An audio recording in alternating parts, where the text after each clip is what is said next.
Good evening, ladies and gentlemen. You're watching the Jersey Pro League Finals here on Breakout Sports, broadcasting live here on YouTube. My name is Carlo Pascal, joined alongside by John McCooch here for the JPL Finals here on this lovely Thursday evening here at the RWJ Barnabas Health Hockey House here in Newark, New Jersey in the Garden State. We'll start with the Pro Division here for the JPL Finals for the 2026 season as the #1 X-Hockey Products takes on the #3 Team Goose Foundation. John, set for a fantastic final here in the Pro Division. What a year it's been. What a year it's been, and I am sad. I am very sad right now because this is the end, this is the final, and it ends today. We have two great games, a lot of great teams, storylines we're going to talk about all day long and all night. You are ditching the Hall of Fame game for this, and you made a fantastic decision. You've got a great one in the first one. Team Goose looking to win their first championship. XHP looking to continue their dominance. You got a great club final as well coming up later tonight. So a perfect doubleheader, a perfect capper on this one. And yes, that was a pun. Yes, it certainly was. We have a great one today. Let's start with this pro team, right? This XHP team. You talk about Router. You talk about all these guys that they've got. This Team Goose team. Again, this would be an upset. I don't want to sugarcoat anything. It would be a big upset if Team Goose was able to come out and win tonight. But they don't feel that way, right? They're coming out. They're ready to play in the JPL final, so it's going to be exciting. But you got an upset situation here, and with what we've seen in the Jersey Pro League, we have a #7 seed Lemon Stickwax winning in the club side of things. It's a weird year in the JPL. So we'll Team see. Goose was the 3 and took down the #2 top line as well in the semifinals for the Pro. So definitely, the underdogs have certainly had a role so far in the postseason. And, like you said, we'll have to see what happens here today. Like you said, it would definitely be an upset. Yeah, parity in the JPL? Yes, a very big parity as we get a great look here of our on-ice camera for the first time here on BSB. Going World Junior style. A little bit of a preview for what we're working on here at BSB. We'll get into it at the end of the day here. Yes, a lot to get into. And a little bit of a teaser for you for what's coming for the fall, to say that much, as we get ready for this one. But like you said, the Scott shot down there. Yes, Scott Poltz down there on the ice for us, has the helmet on.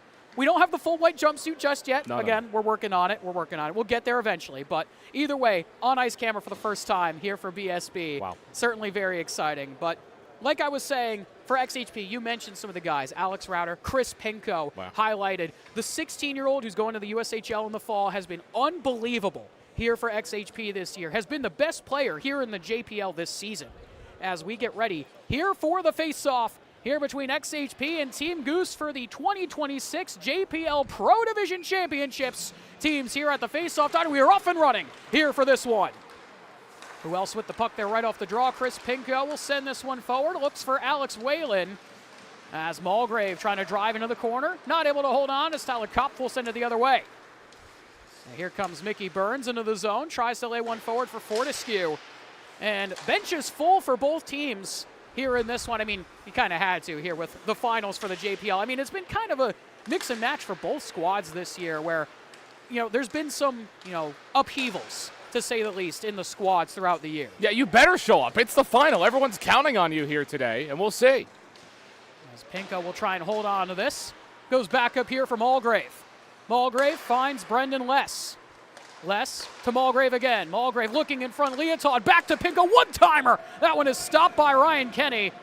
And he'll hold on with the glove again. You can always tell which team has played in this kind of game before, because a team that hasn't been here, that isn't used to playing in a game with this amount of stakes, this amount of build-up, you play really fast, you play really quick, and you kind of get off of your flow. XHP looks like the same XHP team, just with a little bit more of an edge to them. So you can tell that they're experienced in these kind of games. But Team Goose, they'll have to find a way to slow things down as we get past this first minute. The jitters go away a little bit in a big final matchup.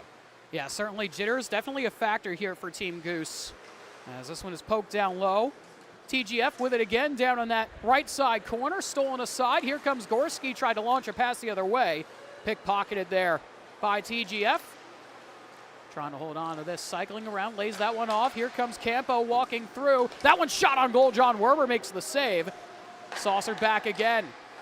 Into the slot. Big save from Werber there. Waffle boards that into the corner. Campo on it a second time. He'll try and center, no one home, goes all the way to the wall. Campo back on it, a backhander, that sails wide of the cage. Hudson Salvador on it now.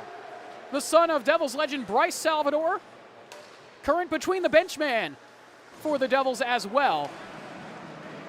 Salvador go and track this one down. It's a really good shift for Team Goose. That's kind of not the shift you expected, right? They look settled now after that first minute. That was a fantastic shift by these guys. Just get pressure on the puck to make things happen. Yeah, great response shift after the first start there for XHP. Sam Esposito will hold on to this one. He'll drive into the zone. Puts on some moves as this one hops down towards Kenny. He'll paddle that away to the corner. Shots 2-1 right now in favor of Team Goose as this one hops to the corner for Esposito. Esposito trying to center that for Patrick Walsh. That doesn't go. Sordillo to Konjevich. His shot up and into the netting. And we'll get another stoppage. And I would say in any other game, you're not getting stick taps after a play like that, right? But because you want your guys to be fired up for the entirety of this game, Team Goose, the bench unit, that's going to matter. The energy here tonight is going to be solid. I expect XHP to be a bit more stoic in terms of their energy, but for the underdog, you got to keep everyone fired up at all times. Oh, 100%. And, you know, like you said before, John, XHP has been here before. Champs last year, looking to repeat here in the JPL this season. And definitely, you know, have seen more of the postseason play as Esposito with a beautiful move went to the top shelf. Just got laid out there against the wall. Surprise, no call, but we continue on. As Walsh looks to fire, he scores! Patrick Walsh opens the scoring here in the final, and XHP are up 1-0. Just a beautiful shot from Mr. Walsh right there, and he just ripped it. Found the spot. Kenny wasn't able to get there. A perfect rip by Patrick Walsh, and it was set up beautifully as well. Literally nothing that Kenny could have done except be in better position 2 seconds before this shot.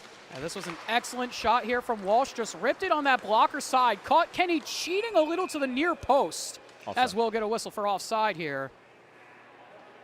But Kenny cheating a little bit to the side on that shot opportunity as the faceoff will come right in front of the XHP bench. Well, when he cheats, right, he thinks he has to make a perfect shot if he wants to score. Patrick Walsh made a perfect shot. He did not miss. That is for sure. Patrick Walsh from Bernardsville, New Jersey. Played for the Jersey Hitmen in the NCDC last year. Very familiar with him for both of us who call a bunch of NCDC games. Have seen a lot of him. We've seen a lot of him, and he's, again, that kind of player, right, that can find the right spot, hit those shots. He's also a more physical player when he's allowed to make contact as well.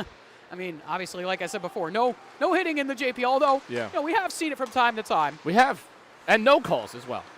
As Mulgrave looks to fire, tried to go blocker side high again that time as this one hops here for Chris Pinko. That's the spot right now against Kenny.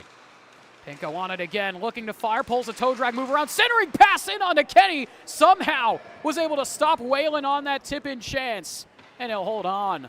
Yeah, they've made a commitment, right, to go to that side of Kenny, to go blocker side of Kenny.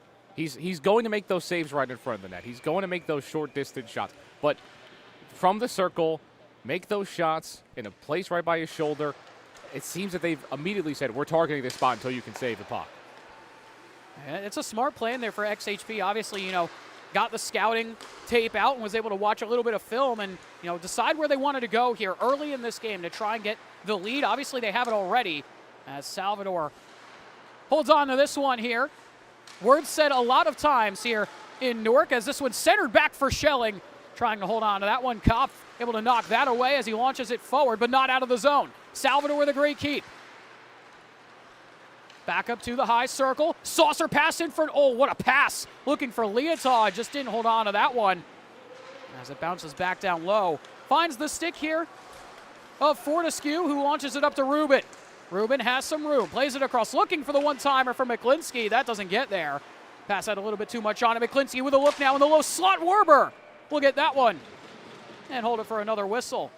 It's a big face-off coming up as well for Team Goose. They need to get that pressure on. They found a way to counter. Yes, they are down a goal, and this is not a team that I'd want to be down a goal against. But you create a face-off, you create a chance. That's not a shot that you're expecting to score on, but you get this face-off and you can reset.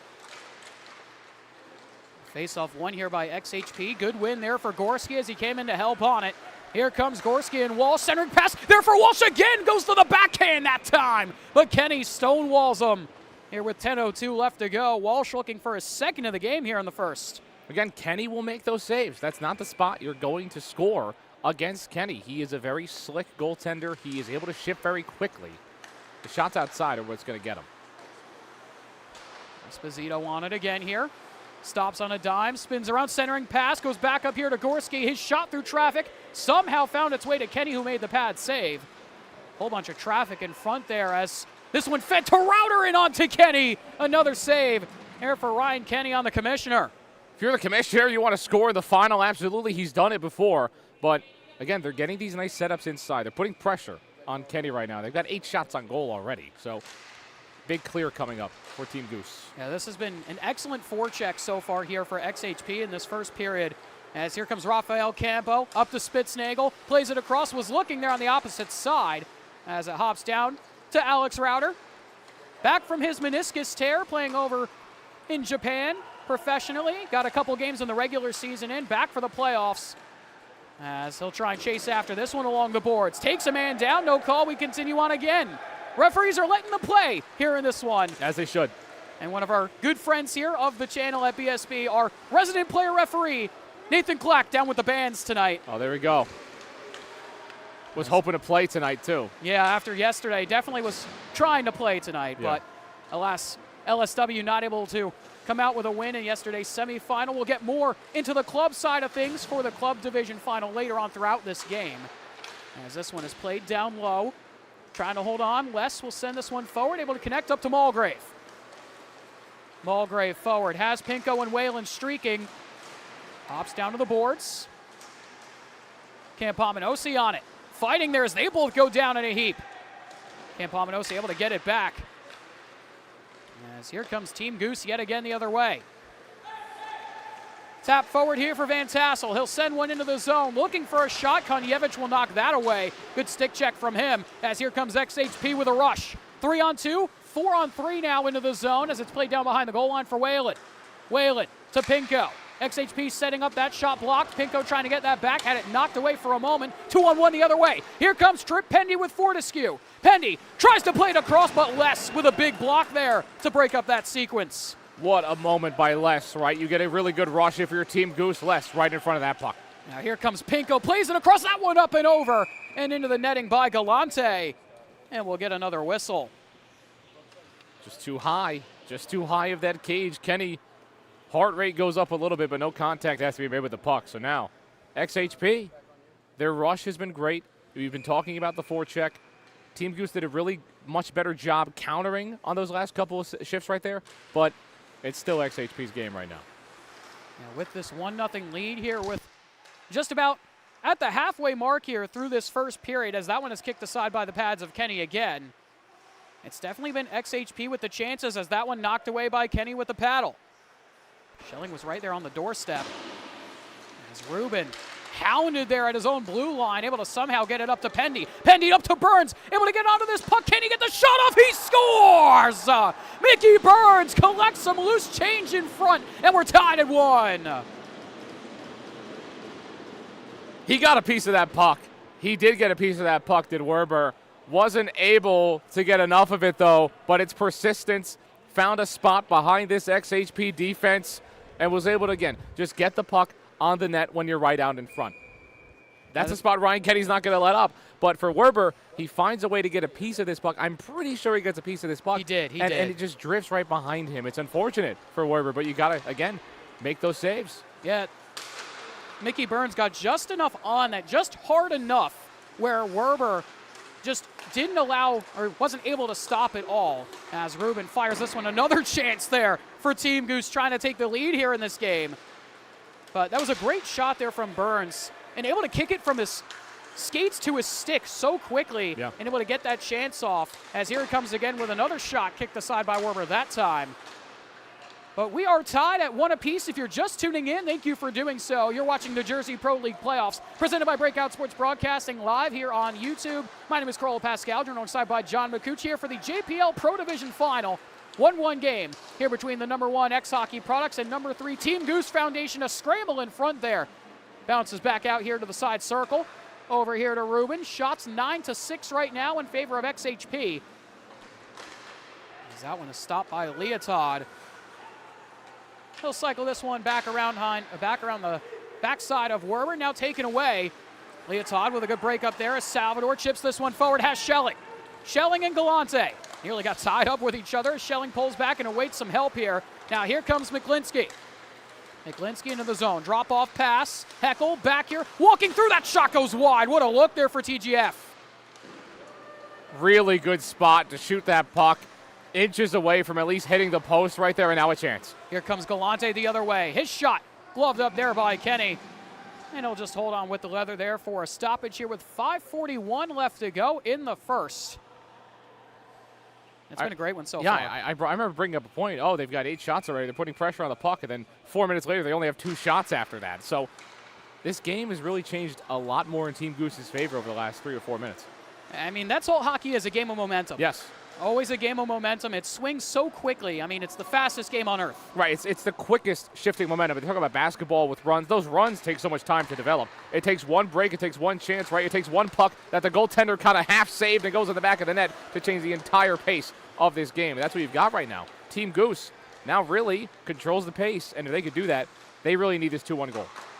As Werber takes one right off the top of the mask there. Another good chance as Esposito tries to dance his way by. Esposito, shifty move, cuts by Spitznagel. Nearly got tied up with the linesman there. Centering pass, hops right towards the cage. And Kenny covers that one up with the pads. It's a quick skater, that puck was right there. But Kenny, it's a game where he can win this game single-handedly, really, if Team Goose is able to give him enough support. If he makes the saves, right, this is an XHP team that can put up 9 goals in this game. But Kenny, so far, has been stout. He's kept them in it. As Pinko just launched one hard off the high glass. Quickly off that draw, it hops up and out of play. And like you said with Ryan Kenny, he could do it all for this Team Goose Foundation team. Didn't play a lot this year for TGF. Finally comes back for yesterday for the semifinals. Was great yesterday. Has been really good so far. Only given up 1 on a great look for XHP. And has gotten some help in front of him. His D are definitely blocking a lot of shots back there. Absolutely. They're a different team with him. And XHP is doing the same thing. But this is a different team. When you know you have Kenny back there, too, you play with a bit of a different edge as well. You know the guy. He's really more of a Team Goose member. He's not a fill-in. You're confident in what he's able to do. It's Konyevich. Beautiful through the legs move. Able to pull that puck back away. Just got away from Pinko there. No icing as Kenny was going to play it. As this saucer pass finds its way over to Kopp right off the bench. He'll play this one forward. Goes back here to Alex Rauter. It's good to see Koff back out there, right, because he's such an electrifying player that we haven't seen as much of. And now we get a chance here in this final. As here comes Pinko. Backhand toe drag fired on the Kenny. Rebound chance was there from Allgrave. Just didn't get a stick on it as it got knocked away there by Nick Van Tassel. As here comes Cam Pominosi again. He'll play this one down the ice. Handled here by the paddle of Werber. Miklinski able to take this puck away along the boards. Plays it across. Cam Pominosi, circle. Back across to Burns looking for a second. Got blocked by Brendan Less again. Now out to Schelling. Has some room. Able to keep this puck into the circle. Tried to fire Kopp with an excellent back check. As we're going to get a penalty coming here. It's going to be on XHP.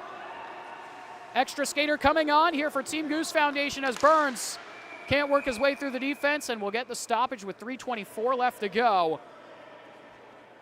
And a penalty shot opportunity here for Team Goose, trying to take the lead here in the first. This is what you wait all season for, right? And looks like we might get a timeout here as well. There we go. Cam Pominosi will take the penalty. Yeah, so the 10 of John Campominosi, the Trinity College skater, will take this one here on the right side. Stays on the forehand, opts to just shoot it, and a big save from Werber with the glove. That was a walk in the park for Werber. It's a tough shot to save, but so confident in that glove, was able to make it happen. And the point I was going to make before, you said blocked by Brendan Less. I feel like you're going to say that a lot this game. I certainly We've said am. It at least 2 times, maybe 3 times this game. These defensemen, on either side too, but Less specifically, has just been in every lane at this point. I mean, that's what he does best in the ECHL. That's, one of the reasons why he's playing in the ECHL. He's so good. Plays for the Atlanta Gladiators in the ECHL as this one's tapped down low. Schelling trying to hold on to this. One of his teammates in Mickey Burns going the other way with it now. Burns trying to drive and lays that one off. Fortescue, beautiful toe drag move, just had it knocked away at the last moment by Leotard. Another great defenseman as this one back across and they score! What a shot from Drew Fortescue, and it is a 2-1 game for Team Goose. I don't think I've ever heard that noise in my life. It was the back bar. Yeah, what a shot. It was a perfect placement. All these goals have been perfect placement goals. Everyone is on their game offensively in this matchup. A beautiful shot. The perfect spot. You hear the back bar. It's like the back rim in basketball. It's a beautiful sound. That was a heat seeker there from Drew Fortescue. Just lasered that one as he shoots another, and that one goes up and out of play. Got blocked that time by Leotard, but that shot from Fortescue, you know, there's a reason why he has an NHL contract. Yeah. Let's just say that much for the New York Rangers. Spectacular player. And there's a reason why he'll be in the show at some point. Yeah, we've seen a lot of guys go on to play in the NHL significantly as well. Obviously, Alex Laferriere has kind of been that guy. Adam Gaudreau plays significantly for the San Jose Sharks. So the Jersey Pro League creates some good products, and we get a really good opportunity to get a preview, and I wouldn't be surprised if John Campomenosi is another one of those players. Yeah, Campomenosi, Fortescue, a whole bunch of guys. Yeah. Getting some NHL looks for sure. As this is held on to by Brandon Heckel. Down in that corner, another 16-year-old here in the Pro Division. There's a couple of them. I mean, how impressive is that, right? You're playing against guys that are quite literally in the NHL to a degree, some of these players as well, and you're 16 getting an opportunity to get some licks. I mean, what an opportunity. Yeah, it's certainly a great one, as here comes Campo. Rafael Campo trying to pull this one around. He gets bumped down, and that's going to be a penalty as Esposito tried to go off to the races. And it's going to be Heckel who's going to take this penalty shot. So Braden Heckel will get a chance to make it 3-1 here in the first. We were just talking about him. The Shattuck St. Mary's 15U AAA skater will get a look here. He'll play this slow here on the left-hand side. Stays on the forehand for now. Looks to fire, and he scores! And Heckel makes it 3-1. What a drive by the guy that just learned how to. Confidence, driving towards the net. Werber, who's been confident as well, but found the spot, that lower half of the cage. I mean, what a beautiful penalty shot. That's exactly what you want to have. That's an excellent shot there from Heckel, as we'll get another look at it here on this chance. Heckel, an excellent shot there on that low glove side, able to put that one home. And it's 3-1 Team Goose here in the later stages of this first, as here they come again. It's Campo this time, and that is offside on TGF. And we'll get another stoppage. Bio Whisker offside on that play as well. I hope we got to the Scott shot as well on that celebration, because he was there. He's getting active down there by the box, but it's a good one so far, Rolo. Yeah, it's certainly been a great one here with 1:10 left to go in the first. 3-1 the score. And I mean, we mentioned how TGF, the underdogs, after that goal from XHP, have really turned it on. They have absolutely changed the way that they were playing. It looked like another offside call here, but it looked like they were kind of going to let XHP play to them and allow XHP to play their game. But that goal set things off, and it really starts with a lot of the stick taps that happen, getting your guys fired up too, and you get that one goal. And if we can get one goal, we get another. Then they go out and they get another. And XHP is also giving them a lot, right? The penalties, those are things that can happen. Yeah, two penalty shot chances so far already. Yeah. I mean, also, this was a game that the last time these two teams played, it was a 9-8 shootout game. So it's not like Team Goose has never competed with this team. This is a good squad. Now they have their goaltender here in this game as well. And they're really showing a lot so far. A 2-goal lead is nothing in the JPL, but this is exactly the period you want to have here in the first. Still about 25 seconds left to go. Oh, yeah. This is exactly the way that TGF have wanted to start this game, as Pendy just put that one wide. Looking to center with 20 seconds left to go. Pendy has that one get away from him as Whalen comes with it now. Alex Whalen walks there into the zone. Tried to go for a toe drag move. Couldn't do so. Here comes Burns with 6 to go. He'll just play it back as Campomenosi will eat out the clock, and that will do it for the first. So at the end of period one, a 3-1 lead for the Team Goose Foundation here over the #1 X Hockey product. Shots 11-7 in favor of XHP, but it's TGF They'd have the 3-1 lead, John. They have it, and again, TGF, again, a lot of teams, right? We see this in the club. They let the John and Matthew Gaudreau Foundation play to them. They let them play their game. But TGF, again, you have Ryan Kenny, who's playing fantastic right now. They're getting their goals. They're taking advantage of their opportunities, and you're seeing why a lot of these guys get NHL looks as well. But it's a well-rounded squad that has a lot of fire to them right now, and obviously you've got the big man in between the pipes who's made a lot of great saves in this matchup. But this is a complete team that's playing together, that's playing really well. They've got to do it 2 more times, but they're playing really well.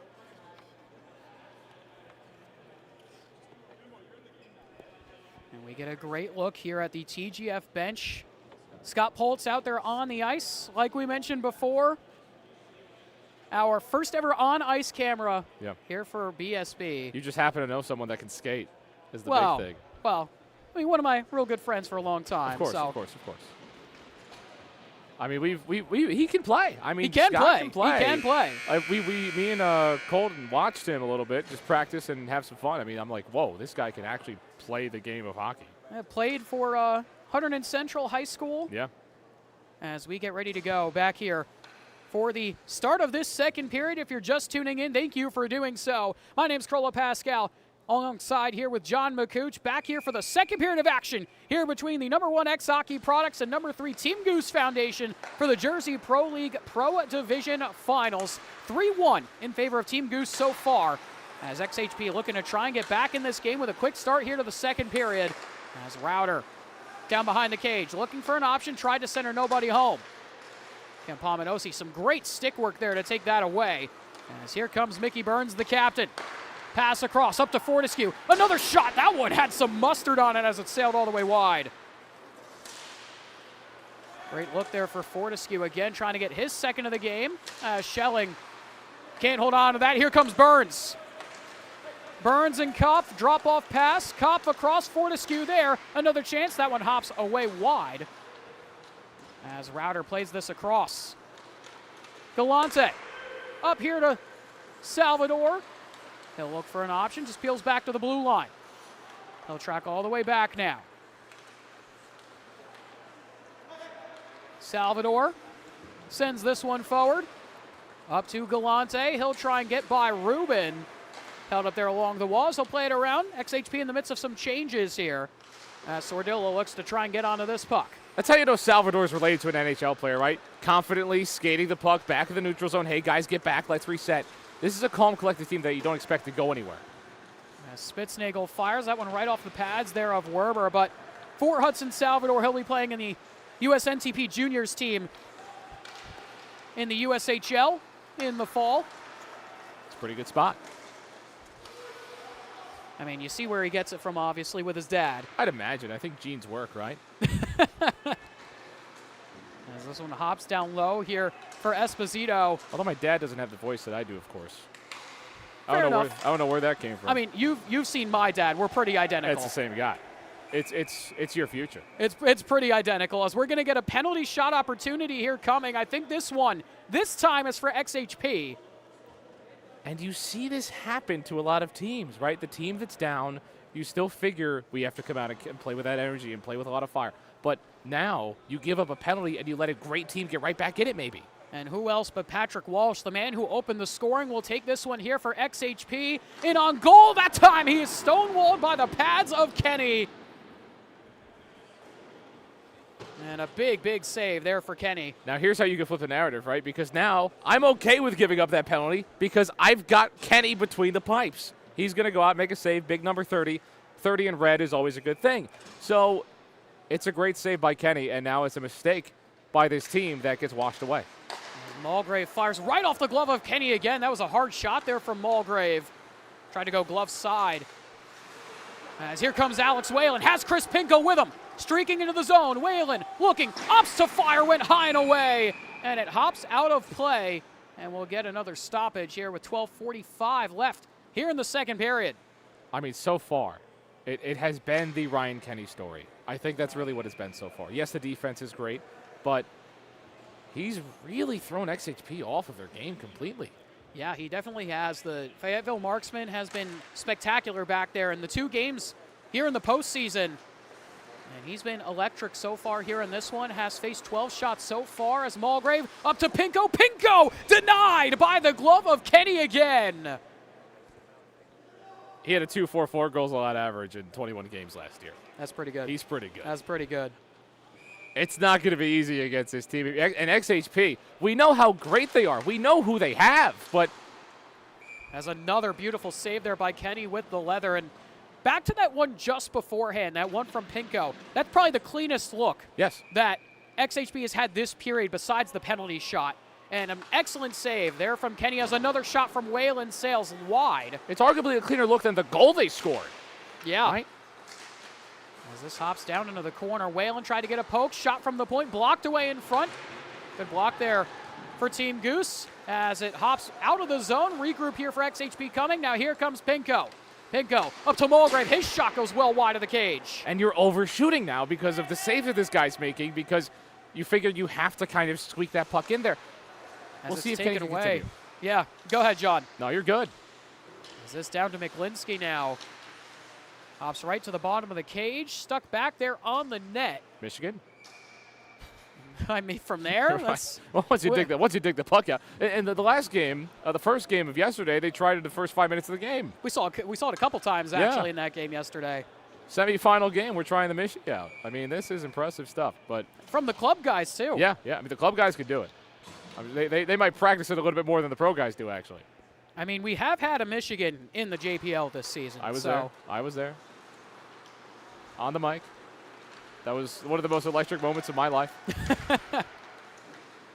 As this is played into the zone, it's taken here by Team Goose. They'll find it around the board. Schelling there to collect, though, for a moment.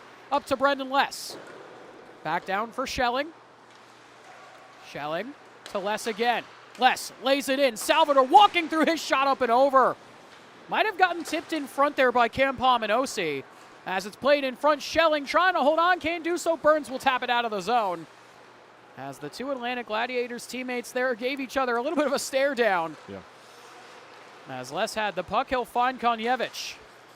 Konjevich to Galante. Galante to Les. Snaps one lower for Schelling. Schelling, sharp angle shot, put it wide. As it gets by Konjevich and out of the zone again. My favorite thing about the pro division compared to the club is teammates are playing against each other a lot of the time. A lot of the club teams, you're playing with your teammates, which is cool, and I enjoy that. But also being able to see the flip side where they're against each other, where you get the stare downs, where you get those moments, it's a lot of fun. It's certainly great to see. I mean, we've seen it throughout the last couple years of us covering JPL action as that one hops up into the netting there from Heckel. But we've seen it a lot here in the JPL the past couple years where a lot of guys end up playing against each other. And, you know, it's fun to see some of the NHL guys go against each other as well, where we've had that happen in the past. LaFerriere versus Gaudette last year that was amazing. Some of the best puck that we've seen in this rink, probably. I mean, it was awesome stuff to watch, and they got into it. Was the best thing too. They really got into it because they knew they were going to be doing it on national television, not too far from now. Well, I mean, one's an LA King and one is a San Jose Shark, so same state, same division. And definitely rivals. You're going to play a lot, probably on similar lines as well. I mean, you're going to see them. This one is just kicked away there by Kenny. Bouncing puck back up here for Router, able to hold this in the zone at the hash marks. Both guys had a great year. Oh, yeah. Gaudette had a great year down in San Jose. Yeah. LaFerriere as well. I mean, he became a really important goal scorer for that team. Called a high stick before on that. Yeah, high stick here. Looks like it's on XHP. Yep. So we'll get a face-off, actually, right? Coming up in here. Yeah, it should be in the D zone for XHP here with 9:53 left to go. Shot 16-8 in favor of XHP. And they have, you know, double the shots here of TGF, but 3 goals past Werber so far. I mean, one being a penalty shot, obviously, but, you know, it's been a great game here for TGF as they look for another chance here. Puck into the zone. Sordillo will just send that one down the ice. Ruben will track it down. And XHP is expecting the dam to break when you look at it against Team Goose. It's just a matter of, will it break, right? Are you going against the casual Beaver Dam or the Hoover Dam right now? Because you don't know. So it's up to XHP to not only just continue to get shots on goal, but now you have to create quality chances in front at this point. Yeah, I mean, you got to get to the dirty areas. I mean, we hear coaches and people talk about this all the time, especially in the postseason. Postseason style goals is the term I'll use. And I'll get back to that point in a minute, as that one nearly hopped through Kenny with a save streaking back across. Somehow got that one away. And like I was about to say, postseason style goals, playoff style goals, you got to go to the dirty areas. You got to get, obviously we can't get super physical here in the JPL because of the no-hitting rule. But you got to mix it up in front, kind of try and do anything you can, within the bounds of the JPL to screen Kenny and get shots and get, basically clog up the middle. That's where he's at his best, though, is the thing. As Mulgrave across looking back for Pinko. That one hopped up into the air.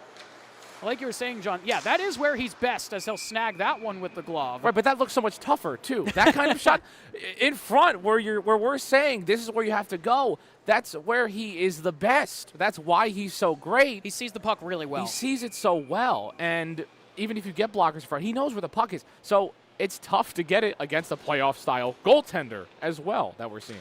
Yeah, that definitely is, hard to watch in terms of, on the bench, I would say, for XHP. You're doing the things right, getting in front of the net, causing havoc at the net front, as we're going to get a hand pass whistle here. But, you're doing the things right in front of Kenny, but like you said, John, that's where he's his best. What I think XHP have to do to try and get this game tied and at least get it back within one is just fire from everywhere on the ice. They've been doing that. They're up to 19 shots, but you just have to fire from all angles. That first goal from Walsh came out of almost nothing as Werber makes a big glove save there. It was a similar game of the club. I know I'm bringing up the club, but Synergy against the John and Matthew Gaudreau Foundation. Not the same scoreline, but a similar situation, right, where Synergy looked really good early in the game. And the better team went out, continued to get the pucks on, and just said, play your game, but also just shoot the puck.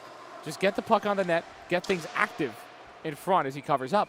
And it led to the Johnny Matthew Gaudreau Foundation. You look back at the game, you don't even realize that happened, that they were down in that game, that they were losing early in that game, and they were on their heels.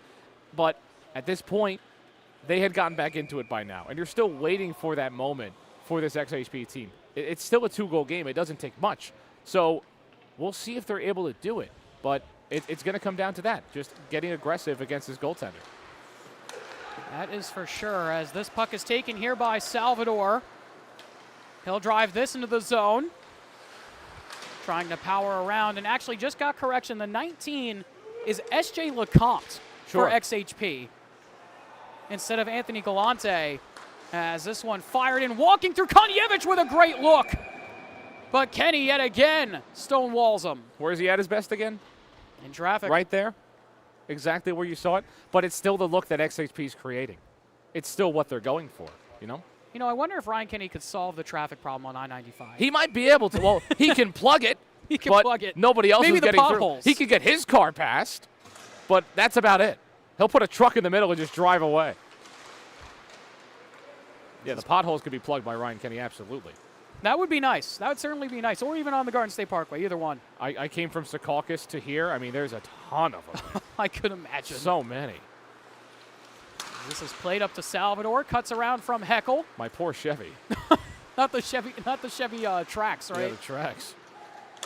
As this is played back the other direction. Here comes Team Goose trying to form a 2-on-1. Pass back, late man trailing. Spitznagel walks it down to Heckel. Can't get that shot off as it bounces away to Salvador. Good look there for Team Goose here with 6:40 left here in the second period. Time flying by here in this Pro Division final as Salvador just collided there with Schelling. Got tied up with each other. Here comes Team Goose streaking in. Good tie up there from the Commissioner Router. Lecomte the other direction. Lecomte into the zone, tries to dance by Rubin, and it is covered up by Kenny as he drove hard to the net front there. Gives him a little how do you do. Extra love. And no hitting in the JPL unless if it's your own team, is what we just saw. But some disruption, and it led to an opportunity the other way. Good job by XHP to at least counter. So now you get a face-off. Shots 22-12 in favor of XHP. And they've had a lot of really good looks. Just have not been able to find another one past Kenny. He gave up the one early, and since then he has been lights out. As Esposito Had it for a moment, taken away here by Pendy. He'll drop off to Fortescue. 2-1-0 the other way. Here comes Esposito with Sordillo. Esposito fires, rings it off the post. Outside of the blocker side post. And the best look there for XHP of the game to tie it goes off the iron. That was the moment. If you're XHP right there, could not capitalize.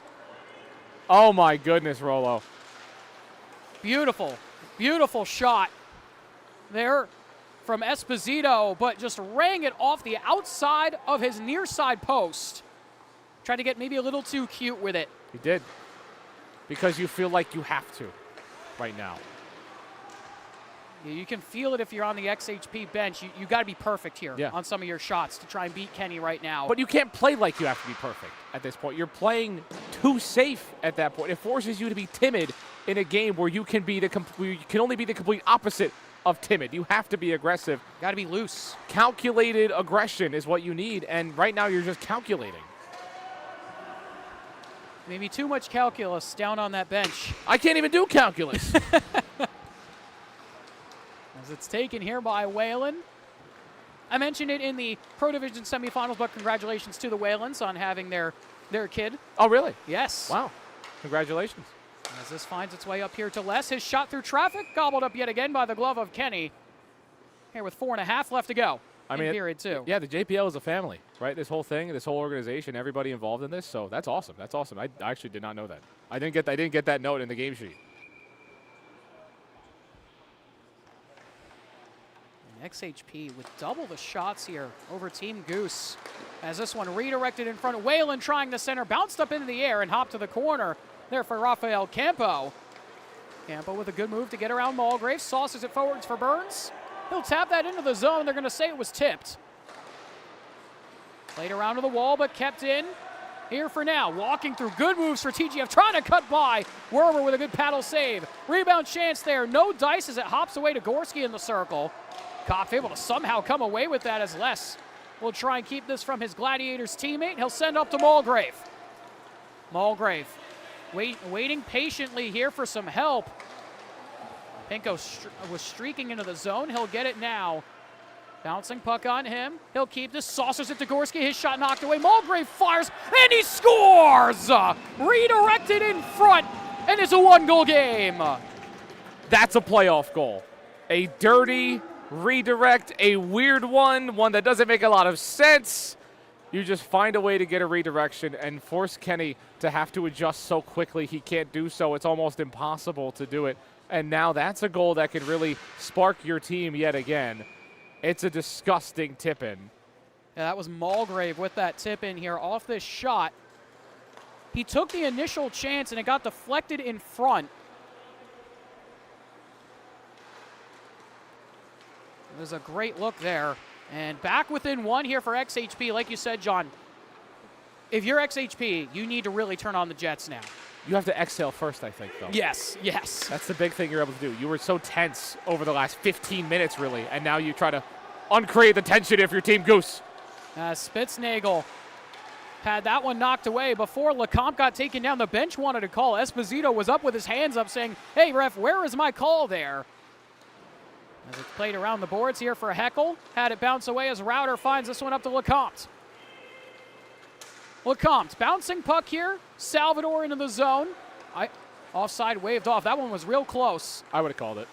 Salvador finds Router in the high slot. Has to peel aside. Backhander right down to Salvador. Right in front. Kenny gets the pad down and now able to cover a Schelling. Might have just got sticked right in not a great area after the play. Oh, man. It was unintentional, it seemed like. Yes, no one's too mad. No one's too mad right now. Schelling, hopefully he has a cup on. I'll say that much. I think he's skating off. Seems all right. Yeah. Just take a shift off, relax. Catch a breather, drink some water. Yeah, exactly. And that's what this team needs to do, as I was kind of alluding to before, right? Because you think you score that goal, okay, now just keep attacking, keep attacking. You have to settle back into your game, because if you settle back into the game that you expected to play with, you should win this game by a good margin. But now you have to come back. Yeah, you certainly should. As into the zone, here comes TGF with 2:23 left to go here in the second period. As Pendy will have to wait up till his team gets back on side. He'll drive in with Esposito hanging all over him. Pendy around the boards. TGF looking to get set up. As Fortescue here at the point. The number 2 plays off. Quick shot in onto Werber. Big rebound there. Hops away back up to the blue line again for Fortescue. He gets knocked down as Pendy will hold on to this and play across. One thing that's encouraging if you're looking at it from a Team Goose side, they haven't looked like that goal threw them off at all. Yeah. They actually started playing better after the goal happened. As this one sails down the ice here for Kenny. He'll try and keep this from Esposito. Nearly got tied up, but was able to steer it away. As Sordillo knocks this down, centering pass, looking for Esposito, just too hot to handle. As Walsh fires, that one deflected by Fortescue, and will go up into the netting. If you're Team Goose right now, your goal should be to get out of this period.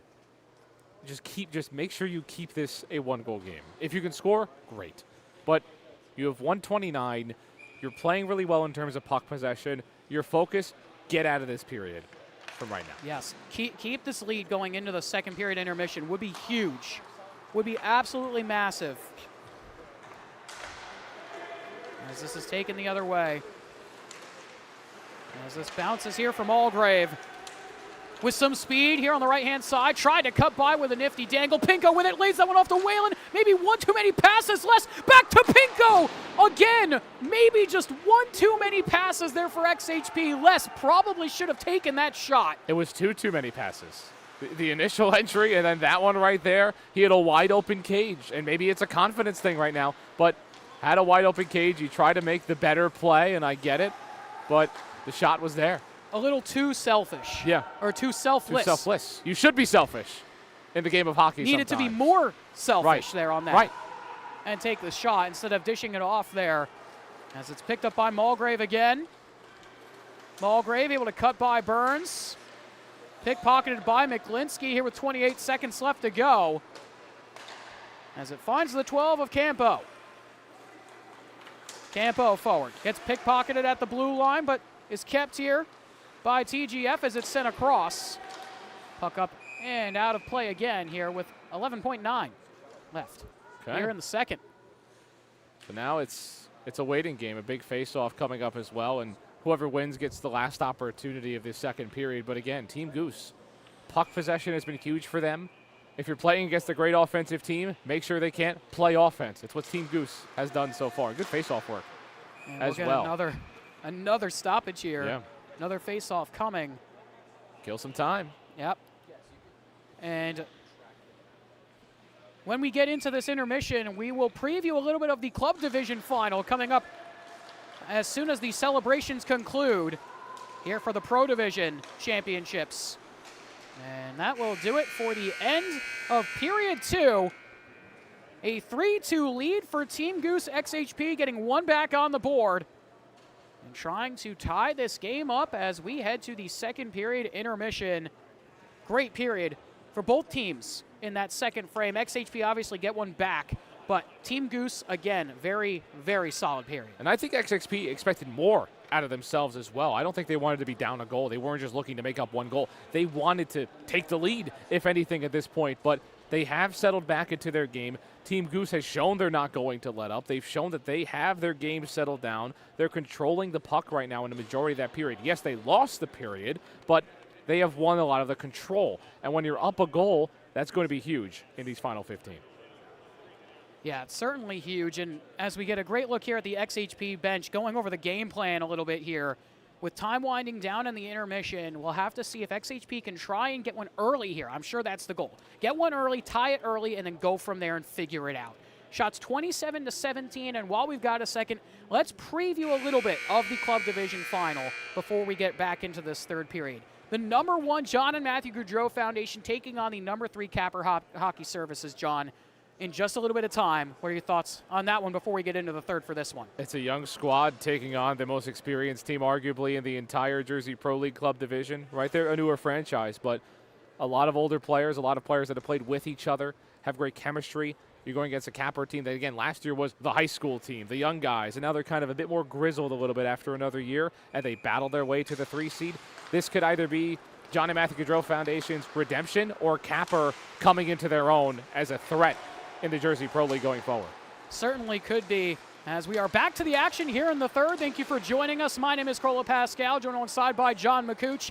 Back here for the Jersey Pro League Pro Division Finals here on this lovely Thursday evening here in the RWJ Barnabas Health Hockey House here in Newark, New Jersey. 3-2 the score in favor of the number 3 Team Goose Foundation over the number 1 X Hockey Products. XHP looking to try and tie this game and try and repeat as champs. And Team Goose looking to knock down the champions from last year, as Heckel with a great chance from his knees, denied by Werber. That puck fell underneath him as Schelling will come away with it for XHP.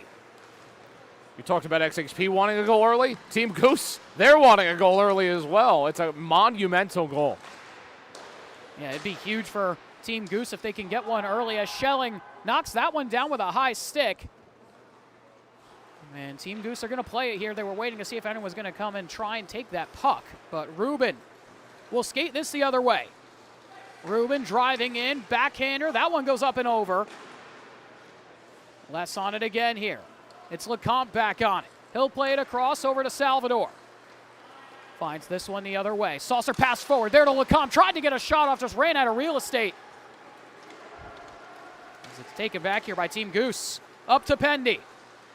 Trip Pendy's pass, blocked away by Brendan Less. Another time, like we mentioned, John, Less getting in the mix of things here on the D-zone side.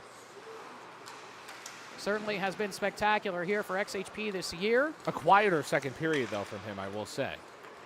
As Fortescue will lay this one off. Sent in front. Burns was there. Salvador able to send this one forward here for Schelling. Has Lecomte with him in a partial break the other way. Lecomte trying to get that chance off. Couldn't do so, as Kenny has to sprawl and dive on top of that one with Lecomte right on the doorstep. And there's Kenny again, right? Gave up a goal in the last period. Allowed XHP to get back into that one. It was a tough deflection and almost impossible to get a piece of. But still stout, still confident. And Team Goose, it seems like they're itching to get that goal to make it back to a 2-goal lead for their netminder. Yeah, it would certainly be a massive, massive goal. Got to protect the house as well back there with Kenny. You can't rely solely on him. You have to, you know, like you said, if they get another goal, it'd be massive and would certainly help them back there. But you got to start eating pucks if you're the D-men right now.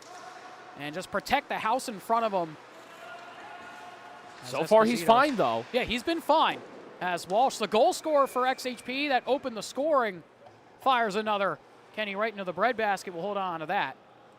I mean, you remember that Blues run, right? I always bring this one up in these situations. The Blues run with Jordan Binnington, right? They relied on him in every game pretty much except the last one, where they went out and they got those goals and made a Game 7 very easy for their netminder.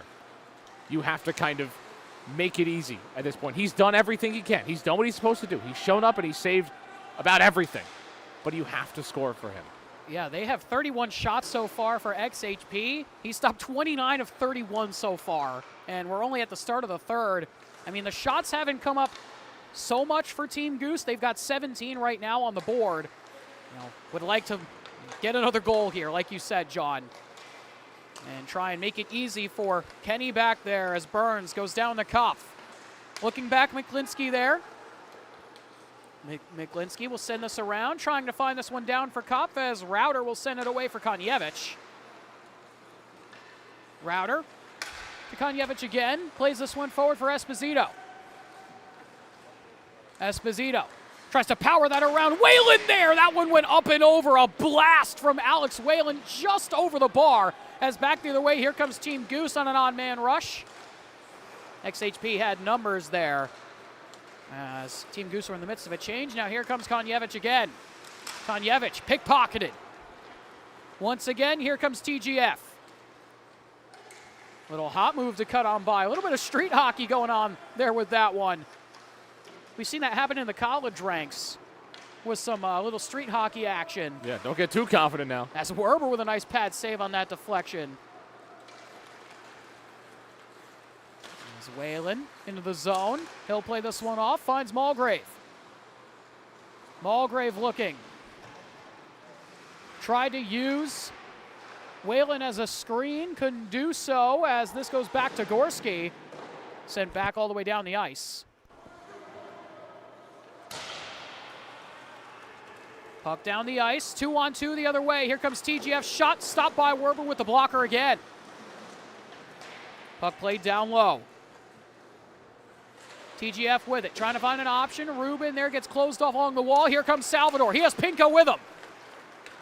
Mulgrave, late man trailing, trying to go across Mulgrave. Their backhander goes up and over. Another great look for XHP just over the bar. Pendy will send this one off. Here comes Fortescue again. Fortescue cuts around. His shot denied by Leotard. Trying to hold on. Fortescue right on the doorstep. Nearly stole that as Pinko lays off for Schelling. Back to Pinko again. The 16-year-old puts on a pass over to Schelling, and he scores! We're tied at 3! What a shot there from Ryan Schelling, and we are tied up here in the third. Dotted it up. That shot made no sound. It was a perfect placement. Every goal has been just a beautiful, perfect placement goal, and you finally break the dam against this netminder. The setup was great. The shot, again, perfect. You work your way down, you find the feed, and you make it happen on a tough look. A beautiful shot. And I want to really highlight that play from Chris Pinko. Yeah. That assist, as that one is sent in by Burns, knocked away there by XHP. Yeah, it was a great feed. It was a perfect feed from Pinko as that shot sails wide from Burns. But that assist from Pinko executed perfectly as that shot is kicked aside by Werber. I'll get to more about the Pinko assist once the puck gets out of the zone, as Burns will hold on to this and play across for Ruben. Puck down low there from Fortescue. Back up to and now at the blue line. Fortescue. Pass off. Up now to Burns. Burns across, looking down low. Ruben there, the captain, trying to find an option. Centering feed, bouncing puck for Kopf. Hops to the corner. Salvador can't clear the zone. Kopf there along the boards. Router comes away with it, though, as he'll have to look across for Lecomte. Lecomte back down to Router. Router forward for Salvador. Has Schelling with him. Lays off to Lecomte, though. Lecomte looking through. That one blocked away in front. Schelling back on it. Schelling walking in a backhander. Tried to find Konjevich. As Sordillo will take that one away. Sordillo tries to cut on through. Can't do it as McClinsky comes away with it. Not out of the zone just yet. Konjevich with a good keep. He'll send it around the boards again. Now the puck lofted down the ice. And nearly too many there, and it looks like we might get the call. So too many men on the ice here for XHP and for TGF. A penalty shot opportunity. Wow. Before we get to this penalty shot, I do want to go back to that assist from Pinko really quick and just finish the point I was trying to make. Pinko with a beautiful turnaround stop and drew the defender and drew him back towards Kenny that allowed that play to happen for Schelling. As it's going to be Braden Heckel to take another chance here. In onto Werber to the backhand. What a pad save from John Werber. Beautiful save, and I'm going to be real with you. That's not how you want a team to take the lead in the final. So the hockey gods say, okay, call the penalty. We'll make the rest happen. a little bit of good karma there. Yeah. For XHP. Like you said, the hockey gods doing their thing. I mean, this has just been such a great game, right? Oh, it's been everything that you could have ever asked for in a final. It's been spectacular. As Heckel goes to Campo here at the point. Drop pass off for Heckel again. His shot blocked away by Sordillo. Just ate that one right off the ankle. Gets the boys going on the bench as here comes Konjevich up to Walsh. Pass forward looking. Therefore, Sordillo gets hung up along the boards, and that's going to be a call. Heckel, the man who took the penalty shot for TGF, is going to commit a penalty on Sordillo. And now XHP with a chance to go up by one with 7:35 left. It's just too aggressive, right? It was a good push on the blue line to get that entry, but you had men back there. A little bit too much interference on it as Sordillo will take it to his right-hand side. Stays on the forehand now. Fires and scores! The hockey gods, John. Giving it to XHP, and Sordillo makes it 4-3 on the penalty shot. It was beautiful. It was absolutely beautiful and an opportunity. And it was given up, right? The penalty was given up on a tough interference, and it was a good drive that created it. So the hockey guys reward effort. It was a good drive that created that opportunity. Yes, they made a mistake, did Team Goose, but Great teams take advantage, and XHP took advantage. They're up 4-3. With 7:20 left to go here in period 3, XHP will send this into the zone. Up by 1 now. Shots 35-19 in favor of XHP as well as they take the lead off that penalty shot from Sordillo. As this shot trickles just wide. Mulgrave tries to get to that one. Can't do so as Campomenosi will hold on. So now if you're Team Goose, John, what do they need to do to get this game tied at 4? Well, you haven't scored since the middle goings of the first period. Your offense has been shut down, and it was that possession that allowed you to. Having a ton of possession of the puck, you have to find a way to, again, play aggressive against this team, not allow this forecheck to dominate you. But they haven't had the possession that they had in that first period up to this point. Yeah, they certainly have it as that one driving in. Miklitsky with a great look. They've had a couple chances here and there, but like you said, the possession game has really gone XHP, has really gone their way here. It's a quick chance to then give it right up. Yeah, exactly, as Kenny makes another pad save. You're not getting those rebound opportunities. You're not getting multiple shots in a possession. You're getting one shot, and then they're clearing it. Werber knocks that one to the corner. Fortescue tries to find Kopf, has that stolen by Konjevich. Right, and there again, you're not pursuing enough, hard enough, right after you take a shot. And here comes Burns. Good move to cut around Konjevich. His shot right off the glove of Werber. Had a good look at the cage. Not going to beat Werber that way. As Lecomte looks to clear, and for XHP, just trying to hold the fort. And down to the ice goes a skater, no call. Got tangled. No call's a good one. I mean, with 5 minutes left. You're not making that call. Yeah, you're not going to make that call. As here comes Michael Rubin. He'll send this one forward for Fortescue. Has a look in on goal. He scores! Drew Fortescue, his second of the game, and we're tied at 4 with 5:07 left. There's about a half of an inch that Fortescue had to shoot that puck, and he found it. What a shot. It's a really far shot as well for him, but that's what he does. It's why he gets the looks that he does. It's why he has the respect in the Jersey Pro League that he does. A perfect shot. The accuracy is there. And just found the moment. It wasn't a very complex shot. It wasn't a complex setup. Just rip it. And I mean, that's, like you said, John, all of those reasons why, he has the respect and whatnot, that's why he's going to be in NHL. Yes. And a significant player at that. Yes. A goal scorer at that is what we've seen in this Jersey Pro League. A lot of goal scorers when you talk about it that way. As we're down under the 5-minute mark here in this third period. Puck hops down to Sordillo. Up here for Esposito. Tied once again here in this third period. Pass off for Walsh. Nearly put that one in short side high. Had a great look. As this one hops down low here for Les. Les around the boards. Sordillo back on it. Sordillo to Esposito trying to walk his way in. Looking for an option. Saucer pass down low towards the cage. That rebound chance went just wide for Walsh. Over to Les, to Esposito, just tried to turn on that one too much and it got away from him. As it goes back out of the zone, Team Goose need to reset here. Big change coming for them and for both teams. As Sam Esposito will drive the other way. His team will go make for the change here. He'll drive on in himself, trying to hold the zone. And Team Goose starting to creep back in the shot department as well. Shots 38-22. As this one redirected in for a big rebound there from Werber with the pads as Pendy will play it around the wall here for Leotard. Leotard over for Pinko. Pinko to Mulgrave. Mulgrave.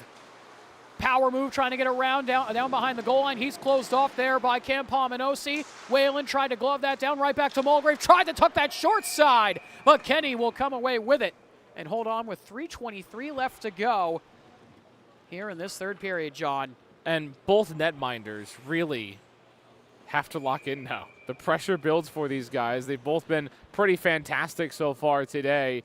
And Kenny able to face the pressure on that quick shot. And I think both of us going into this game, this is maybe not exactly what we expect to be a tie game here with 3 minutes left to go, but it has been everything we could have asked for. Yes, it's what you wanted, not what you expected.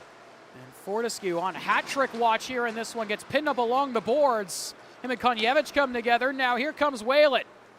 Alex Whalen tries to put on the burner jets, tried to go to the net front. Puck somehow stayed out of the cage as the net came off. Kenny got the toe down and kicked that one away as we got the whistle. Yeah, that puck was drifting in and just got kind of squirted back out when the net came dislodged. But it was a good rush, just kind of fell down. But that puck almost slid its way in. Yeah, some good back checking there by the defense for Team Goose. Schelling with this. Konjevich wires one off that one-time blast, blockered away by Kenny. Lofted out of the zone. Konjevich in the neutral zone now with it. He gets taken down. Bench wanted a call. They're not going to get it. Esposito keeps that from Miklinski. Liotard just pokes that forward to Schelling. Schelling around the wall. Looking here for Sordillo along the boards. Esposito comes over to try and help him. Puck up for Mickey Burns. Over to Miklinski. Back to Burns, trying to get a break, trying to get by Router. He fires Werber with the save. Rebound chance right on the doorstep. Knocked away by the defense of Brendan Less as Esposito trying to get after this. Kenny comes out to make the play. Knocked down by Schelling, trickling towards the cage. What a stop by Kenny. Just paddled that away into the corner. Router with it again, has a look, toe drag shot, Kenny, rebound chance, they're loose. Whalen couldn't get to it as Mickey Burns down to a skate to knock it away. What a sequence here in the last minute. As we're gonna get a penalty coming, not sure who it's on. It's gonna be on Team Goose as Les fires, looking for Whalen. Extra skater coming on now for XHP as Schelling has it. Schelling across, Les there, in for diving stop by Rubin. And we get the whistle with 1:39 left to go here in the third. I'm shocked there's a call. I would love to see it again if we have it, but wow, what a call in that moment. 1:39 left to go, and you're going to get a penalty shot. For this could be the game. It could be, and likely will be if it goes in. And the bench for Team Goose not happy about that call, as it's going to be the 22 of Ryan Schelling from Dartmouth who will take this, as Ryan Kenny takes a breather here. Definitely needs one after that last sequence. It's a lot, and it's also, right, Team Goose wasn't able to clear that puck at all. So it led to this situation. And Schelling will take this one here to the right side. Looks to try and go for goal. Tries to cut around, but Kenny denies him with the pads. We stay tied at 4. Brick wall Kenny. When you don't get the call you want, just make the save and keep playing. That's what Ryan Kenny's able to do. He saved a bunch of those tonight. They have a netminder back there. And now we've got a game. And you've got 1:39, and I can smell something. I don't think it's the cookies that are to our right. It smells like overtime in here. Just maybe, as Les fans on that shot. Had a great look, just didn't get anything on it. He'll get back on the puck here, floating away, finds Heckel. Into the zone, dumped into the corner. Under 90 seconds left to go here in this third period. And will we get overtime, John? As here comes Chris Pinko. Pinko, back pass. Mulgrave fires right into the breadbasket. There yet again of Kenny here with 1:15 left on the clock. Shots up to 40 now for XHP, 23 for TGF, but we stand tied at 4. Every 10 shots they get a goal, they got to shoot 10 more times at this point now. They need to get up to 50 to try and get another pass, Kenny, here. Exactly. I mean, that's kind of hard in 90 seconds as that one is sent away to the corner. Mulgrave back up to the point here for Alex Router. Down to Mulgrave. Looking here for Whalen. Puck bouncing. Here comes Pendy. Pendy forward. Puck played into the zone. Les versus Pendy with 1 minute left to go here in the third period. This game has been everything we could have asked for here in the JPL Pro Division Final. Will we get more of it? Here with 50 seconds left, here comes Chris Pinko. Off to Router. The commissioner to Whalen, right off the crossbar! Whalen off the crossbar as here comes Mickey Burns the other way. Looking for Pendy, took him down, no call, we continue. And trying to cover is Werber, and we get the stoppage with 27.7 left. Whalen squared that puck right off the crossbar with about 40 seconds on the clock. Could have been the game winner. Inches away. Inches away from winning the JPL itself, and now you have to recollect and get back out there. That is not easy.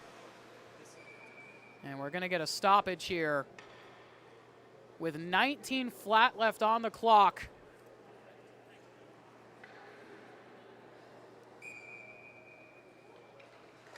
Face-off won by XHP. Just enough time for one more rush if they can hurry. Taken away here, though. That shot goes right off the pads of Werber from Fortescue, looking for the hat trick. Tries to play up here to Sordillo. Sordillo's just going to have to try and skate it into the zone. 2 seconds left on the clock as he'll take it to the corner, and we will get overtime. Free hockey for you, John, here in the JPL Pro Division Final. I knew I smelled something. It's overtime. What else would you have wanted? I mean, this is exactly how a final should end. And it's always free hockey on Breakout Sports Broadcasting right now. But, wow. Great performance, and they get a real break as well right now. But this was the game you wanted, and now it's the game you've got. And it's golden goal. It's one goal wins it all for a championship here in this final. It all comes down to this, and you've still got another game to watch after this one. You got a busy night ahead of you. But certainly a busy night here on BSB. Like you were saying, John, busy night here at BSB. We still got about 20 seconds left to go before we get into overtime here. 5-minute sudden death overtime here in this one. The pressure's on XHP. Yes. I would like to say. Certainly on XHP. The pressure is more so on them than it is on Team Goose. You're a defending champion that has allowed a team that you probably feel like you're a lot better than. You have allowed them to force you to overtime, and all it takes is one goal. The pressure is on you. Team Goose can play with their hair on fire and walk out with their head high, right? Yep. If XHP, even if they win this game, they feel like they left a lot on the table. You're still a champion, but the pressure is on them. It's a 15-minute overtime. We get traditional OT. I thought we were going to go 5 because we've done that in the past.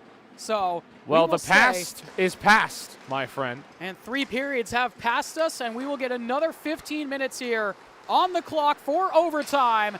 If you're just tuning in, you pick the best time here on Breakout Sports Broadcasting. Thank you for joining us. My name's Carola Pascal, joined alongside by John McCooch here for the JPL Pro Division Final here for 2026. We're in overtime here between the number 1 X Hockey Products and number 3 Team Goose Foundation, tied at 4 here between both teams. This puck bounces down low, taken here by McGlinskey, looking for the point, no one home. Back out here to Rubin. Shots 40-23 in favor of XHP as McGlinskey tried to drive in. The man to watch on the ice now for Team Goose, Drew Fortescue, 2 goals here in this game, looking for the hat trick. If the puck touches, the puck touches his stick, be afraid. Be very XHP, afraid, because he can rip it at any moment. You have to mark him at all times, especially given what he's already done in this game, and that's going to be a bit difficult to do here, but he will come off. And he'll go to the bench for the change as Router will go to the corner and send it around. And for XHP, you've got a plethora of guys to look out for here on this squad. Chris Pinko, Alex Whalen nailed one right off the crossbar with 40 seconds left to go, just inches away from winning the championship here for 2026 for XHP and getting them to repeat as champions. A whole bunch of guys on this team. Patrick Walsh opened the scoring. Sordillo scored on a penalty shot. A whole bunch of skaters. As this goes around here to Kenny.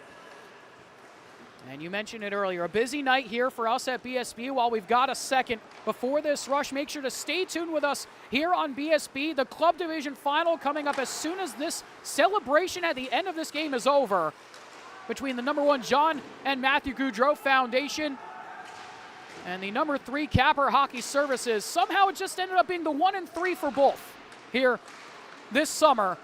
As trying to get a break. Down to the ice goes Walsh, took down Pendy with him. They're going to say it was even on that as they went down together. And, you know, with sudden death OT here, they're not going to call anything. Unless it's blatantly obvious. I think it's the right call even in the second period with 8 minutes to go in a tie game. I still think that's the right call. As here comes Walsh forward into the zone. Esposito tried to go back to Walsh, got stood up there. Puck into the skates, taken away by Esposito again on that back check. He'll find this up for Sordillo. Sordillo into the zone. Looking to go for a wraparound feed. Looking back to listen, hopped away from him. Here comes Pendy with Kopf. Kopf forward. Sordillo, an excellent back check to get back there for his team. Already 3 minutes gone on the clock here in overtime. Pass played down to Campominosi. No shots yet here in overtime for either squad. Both just trying to play possession right now, looking for the big opportunity to come their way, as this one is just jammed up along the boards. Big scramble up over there along the Eat More Chicken sign for Chick-fil-A. As here comes Mulgrave. Mulgrave into the zone. Mulgrave back to Whalen. That one hops away from him. Back out here for the commissioner, Alex Rauter. Delayed offside on XHP as they dump in. Puck around the boards. Here for Fortescue. Fortescue forward. Has that one knocked away by Whalen trying to get on this puck. Whalen across. Tried to find Mulgrave, but it got knocked away. As it finds its way forward here for Heckel. Heckel to Spitznagel. Spitznagel, his shot just paddled away easily there by Werber. Back over to Heckel again. Heckel for Fortescue. Fortescue down low. Heckel centering pass for Spitznagel won't go. To Rubin with it now. Rubin for Spitznagel. Pass across, trying to hold on. TGF down in the corner. Puck over to Spitznagel again. Spitznagel looking across, walking in. Heckel fires right off the glove of Werber. Big save on that point-blank chance. Here comes Chris Pinko with a look. Pinko into the zone. Has Rauter and Schelling. Pinko fires, but it's stopped by Kenny there with the glove. And we'll get a whistle with 10:14 left here in overtime. First shots for each team on those sequences here in overtime. It took a while because both teams are playing so tense right now, and that's exactly how they should be playing. You cannot allow any simple shots. You could not allow anything to really come out. Even if it delays this game a long time, you have to play safe at this point. And Salvador will come away with it here. Try to play a pass quickly back to the point, but it's taken by Pendy. Pendy lays this one off. Into the zone, here comes TGF. Puck down behind the cage. Pendy there with Les. Able to knock it away is Brendan Les. Salvador taps this forward. Able to get it out of the zone. Team Goose will have to reset here as it's played across. Dumped around the wall. Schelling there. Leotard as well. Puck pinned to the boards again as Pendy will come away with that puck somehow. Played it back down low a second time. Up to the point now for Campo. Campo able to keep the zone. Trying to cut around. Walking in. Here comes Rafael Campo. His shot stopped by Werber. Through traffic as well as Schelling can't get that out. Down to Pendy. Good pressure here from Team Goose. Centering feet. Stopped there by Werber. Another save. Kicked away from the cage. Shot from the point through traffic. Blocked away by Brendan Les. Les able to knock that puck away as well. Beautiful play to get it forward for Schelling. Schelling, lofted, Salvador, over to Esposito. That one doesn't go. Put it wide on that chance. That was a beautiful backhander from Salvador over as Gorski able to fight off Burns there. You create yourself an opportunity, just getting kind of overplayed it, and it made a tough shot happen. That was a really good moment to try to win this one. Now a tough play behind the cage. Esposito trying to fight off this pressure here. Centering feed, looked for Patrick Walsh, just couldn't connect. Now it's Miklinski with Campominosi. Up to Campominosi. Has speed. Into the zone. Stopped by Werber, and he'll cover with the glove. Hard rush. Weren't able to create a pass situation on the other end. Werber came out and had good positioning in that moment. Defense did their job. But it's also a moment that makes your heart race as well for both sides. even a chance to breathe can't do much. Oh, yeah. And if I'm TGF, I'd really like a third man trailing in on that play. Absolutely. To give Cam Pominosi another option. I know he was coming in with a big burst of speed, but you would like another man trailing in for a potential back pass to catch Werber in transition. As it's played back to the neutral zone here. Saucered across. Beautiful pass over to Heckel. Has some room. Drops that one back to Burns. Burns hounded by Router. Two longtime JPL vets going at it as Heckel fires. That one goes right off the glove of Werber again. To the point now for Rubin. Pass off to Fortescue. Has a lane. His shot looking for Heckel deflected. Goes wide. Rubin on it again. A big chance in front. Sordillo actually blocked that shot. Hopped right to Werber as Walsh will clear the zone. Great pressure from TGF here in OT right now, but that's going to be called offside to stop the onslaught. You mentioned the block. He almost blocked it in. Yeah. Against Werber. A tough deflection. But, I mean, again, Drew Fortescue got a really good shot. And, again, be afraid when he touches the puck because it created a really good chance. The shot went wide, but hard shots against Werber eventually will go in. Still 7.5. Now, would it go to shootout after the 7.5, do you know? No, I think we keep going. We keep going. I think we keep going. We keep going. That's what I want to hear. We've kind of changed the rules from year to year a little bit here. So we'll have to see. But Pinko will enter the zone. Centering feed looking there for Mulgrave. Doesn't get on target. You know, hopefully we don't get to that point. And hopefully, you know, someone scores with 7:15 left to go. But, you know, some more free hockey would be nice. I don't know what I'm hoping for. I'm just hoping to continue to enjoy this. This is awesome. What a final we've had. You know, if the club final is anything as good as this one has been, I think we've hit a home run here this season, John. We have. It's a tough bill to fit, but if we know anything about how these club games have gone these last couple of weeks here, these last few days, I wouldn't be surprised. No, certainly not. As that one, a high riser, goes all the way back to the point for Konyevich. Up here to Les, now to Whalen. Whalen trying to cut his way around the defense. His shot trickles well wide of the cage. Back up to the point, Konyevich with a beautiful keep with the skates. Whalen able to come away with it. Plays slower. Lecomte there just couldn't get the backhander to himself. As it's lofted down the ice, Les on the back check. Trying to keep this one away, can't do so. TGF waiting for some help. Looking through, that shot trickles wide as Les got a piece of it for another block.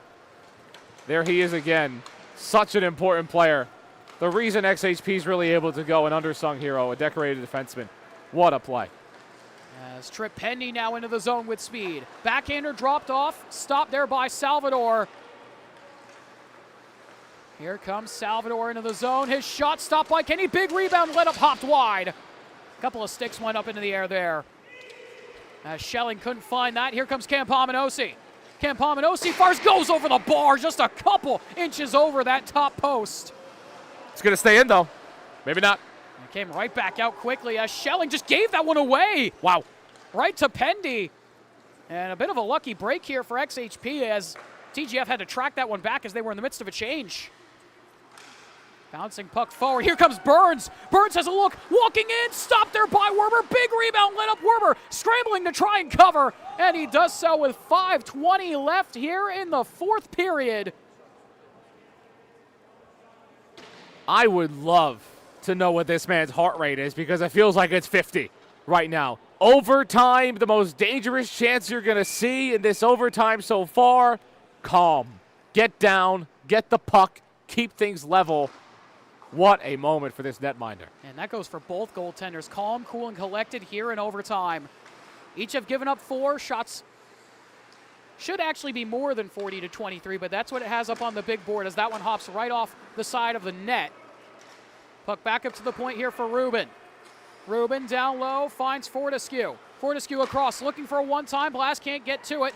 Trying to get it out of the zone. Esposito, great keep there from Burns. Finds Rubin. Rubin tried to pull the trigger and fire, couldn't do so, got knocked away by Router. Just took a little bit too long as that one knocked out by the commissioner. Beautiful stick check. Just got a little bit of that puck and a good redirect. As here comes Burns. They're on Router again. They'll have to go up to Fortescue. Oh, no. Over to Rubin. Rubin to McLinsky. His shot blocked through traffic. Leotard got the ankle in there as here comes Walsh. Esposito on it now. He'll just dump in. Forwards will go to the bench for a change here for XHP Time winding down in overtime. 4:08 left to go.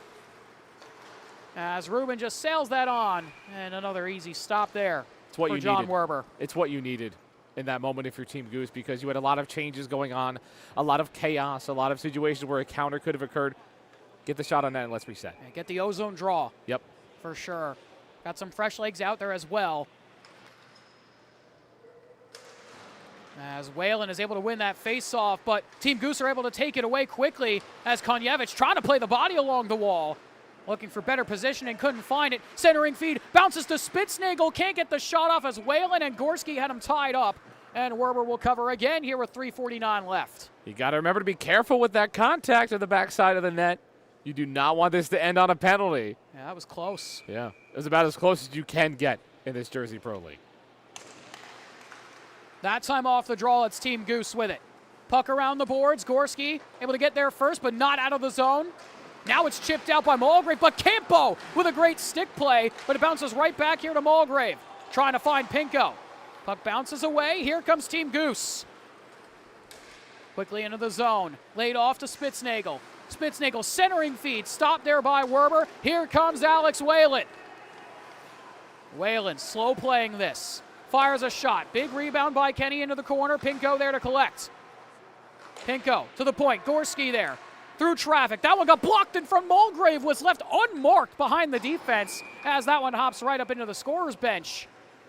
Here with 3:05 left to go. First time they've had the Ducks for cover all game, but actually clock is running here. Yeah, I don't know if they've recognized it. Stopped right at 3 minutes. Okay. They like even numbers, and also Team Goose able to get a change right now, both teams too. got some fresh legs on. Yep. That'll be big. Face-off won by Team Goose. 3 minutes on the clock left here in overtime.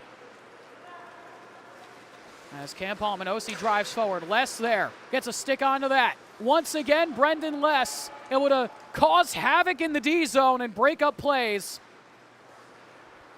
As the rest of the club division guys look on here on the left side of us, waiting to get their turn here on the ice.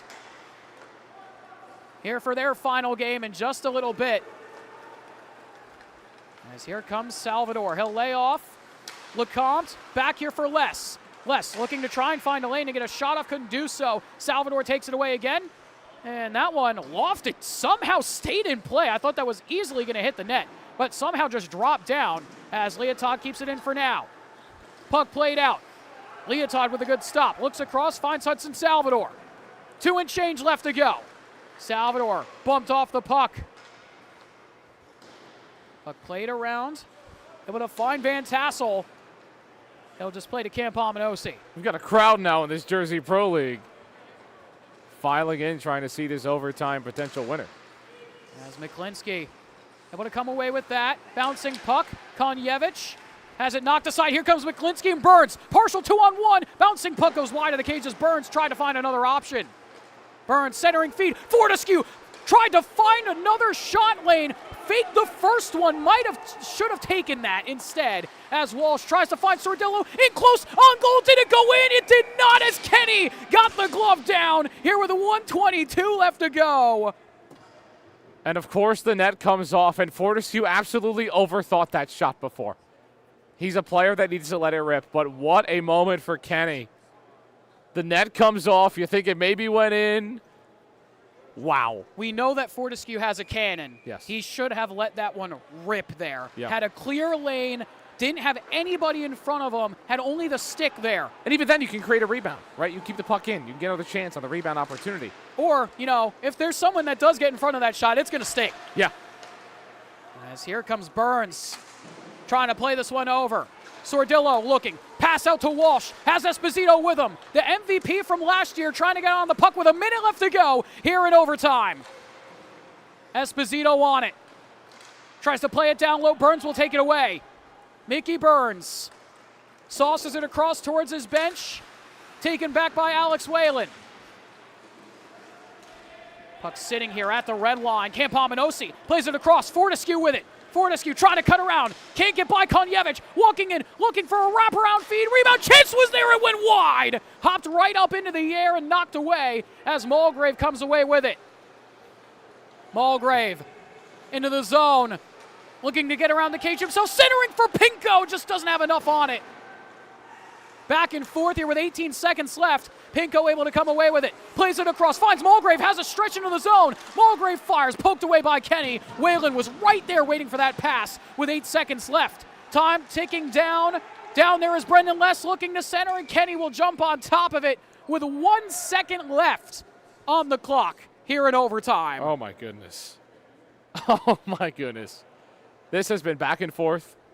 We've got 1 second left. Let's get a miracle face-off shot. Well, if you look to our right, Werber has gone to the bench. Yeah, I mean, they're going to try and get the extra skater on, just crash the net front here. Yeah. With 2.2, they've added time back. It's mathematically impossible. As this is played up into the air, Schelling trying to get a whack at it, and that will do it for overtime. And we stay tied at 4. I'm trying to think. The last time you called a game between a red and blue team in a playoff game, it also went to double overtime. This is true. TC&J Rutgers back in Buffalo last year. And here we are again in the Jersey Pro League final. And I think the captain's trying to decide if we're going to go shootout or if we're going to go more overtime here, as we get a great look at Burns and Alex Rauter talking with the referees right now. Give me more. Don't do the shootouts. I want more puck. They're talking about it. And I see the puck. 4-on-4, 10-minute overtime. We go to the 5th period. The best kind of hockey. Yes, your favorite, John. Your favorite kind of hockey. We get it here in the JPL. Normally we don't. About. I missed it so much. It used to be all the hockey was 4-on-4 hockey, but I think now you're going to see an early goal at this point. They've been playing 5-on-5 this whole game. They are used to this space. I think it's such an interesting decision. Now you got to adjust. It's such an interesting decision because now you've played 60 of 5-on-5. And now you get this 1 10-minute period of 4-on-4, and I'd imagine a shootout's to follow if it even goes that far. My question is, after this, maybe we get 3-on-3 for 5 minutes. Maybe. That's true. We'll just keep going down. Can we get 1-on-1 for 1? 1-on-1? That'd be hilarious. As here comes Pinko into the zone. His shot gloved up by Kenny, and he'll hold on for the whistle.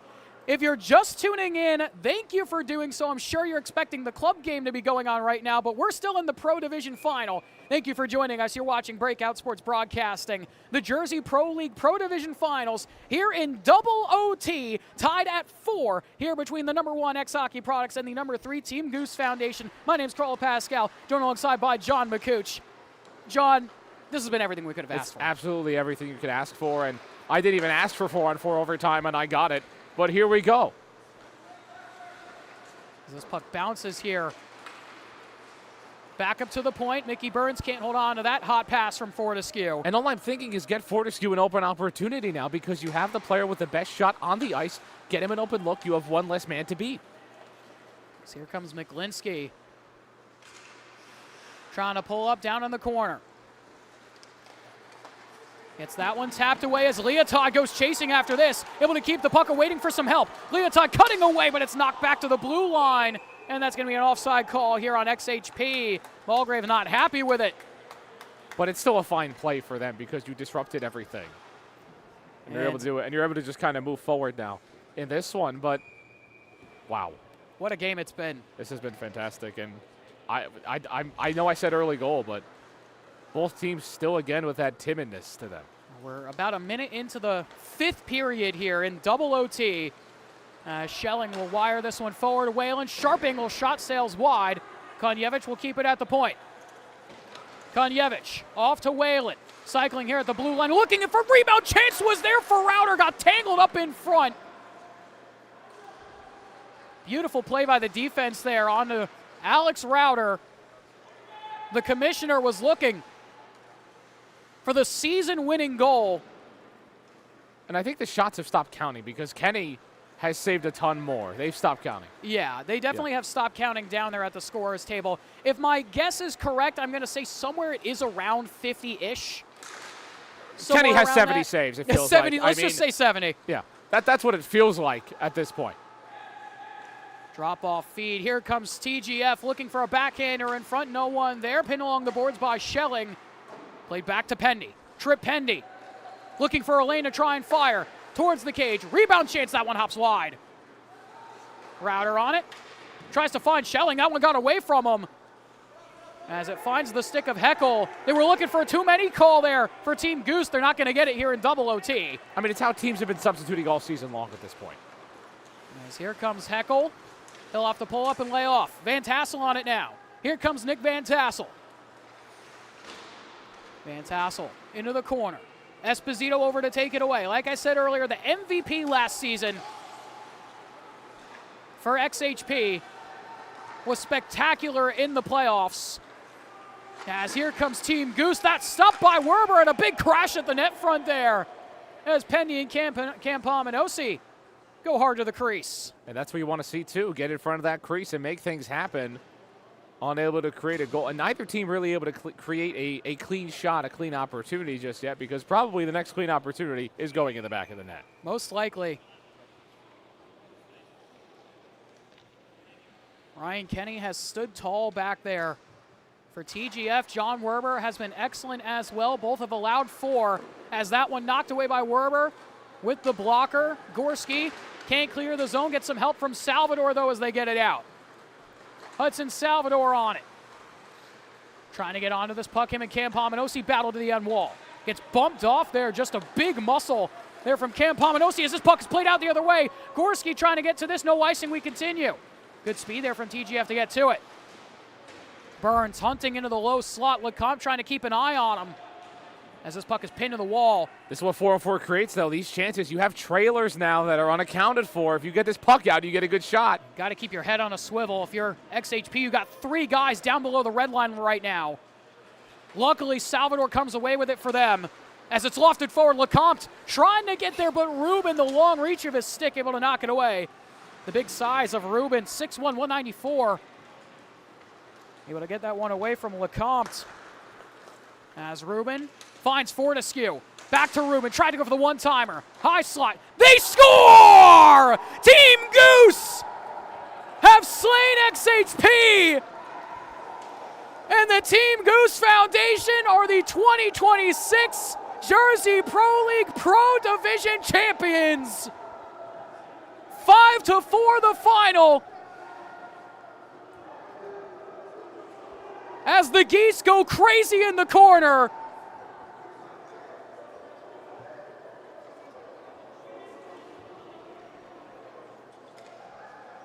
And TGF are the new top dogs here in the JPL Pro Division. And it took double overtime for finally someone to score after being tied at 4 after 60 minutes. What a game, John. What a game. And was it the most beautiful goal in the end? No. A bouncer found its way through. It was a great shot, but all you had to do was get one on net and you get it in. 4-on-4 overtime, the best kind of hockey scores. What a moment. Let's take a look at it one more time because this was beautiful. Found a way to get in. The 4-on-4 creates the space, and they take advantage. All you needed was one. A great pass bounces right to him, and you take your shot and you score. And Werber got a piece of it as well. 2 of the goals that have gone in, he got a piece of. Both of them, the blocker side. Yep. Got just a little bit of it, but not enough. And like you said, it wasn't the cleanest shot, and that's exactly what it was always going to take. Always. It's always the dirty goals in the postseason that find a way to go through. Wow. As we get the customary handshake line here between Team Goose and X Hockey Products. A spectacular finish. As we will get a interview coming up soon. Here with the captains for the Team Goose Foundation, John McCooch will go down and do a nice little interview here down there for us with the champions. As we get the hats for the champions distributed here, we'll get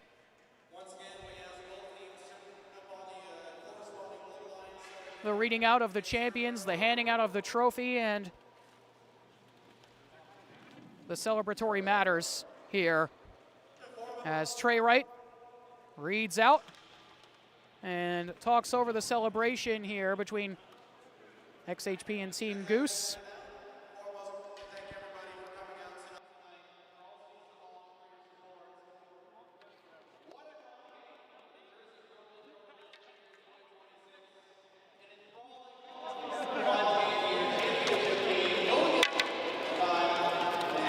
Foundation and your sophomore season champion of the Jersey.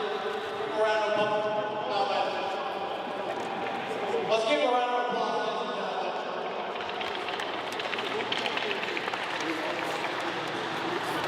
It was definitely a hard fought. It's here. It was definitely a hard fought game on both sides here tonight. That's As we hand things down to Trey in a minute, we'll get John McCooch on the mic in just a few. We're going to send things down to Trey for the celebration here. Mickey Burns is going to go over to lift the trophy. Let's send it on down for the celebration.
What are we going to get Mickey to?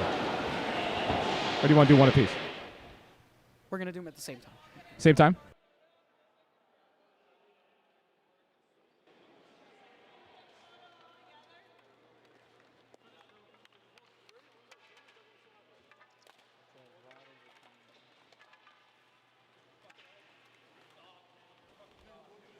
And as we get the celebration here, a beautiful gesture from Team Goose, holding up the Johnny Gaudreau jersey for both the Gaudreau brothers, for Matt and Johnny. Beautiful, beautiful tribute here. Can't believe it's already almost been 2 years since we've lost both of them. For both John and Matthew Gaudreau, we'll see their foundation play in just a little bit. And John McCooch will be joining us for an interview here with Ryan Kenny. And Mickey Burns, hopefully as well, will join him in just a few. We'll see if we can get them both over here. Kenny's ready to go as we wait for Burns. So we'll stay here for just a moment until we get ready to go. If we have to just go with Kenny, that's okay. Burns trying to pick up the rest of his gear right now. A little bit of a yard sale down there, but Team Goose, the champions, and it looks like we will just go with Kenny here. Oh, it looks like Burns is coming over.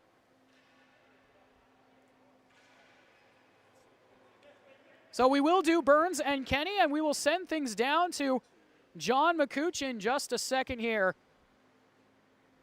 as we will get a look ready to go and an interview coming here with both Mickey Burns and Ryan Kenny, the captain and goaltender for the 2026 JPL Pro Division champions. John, take it away.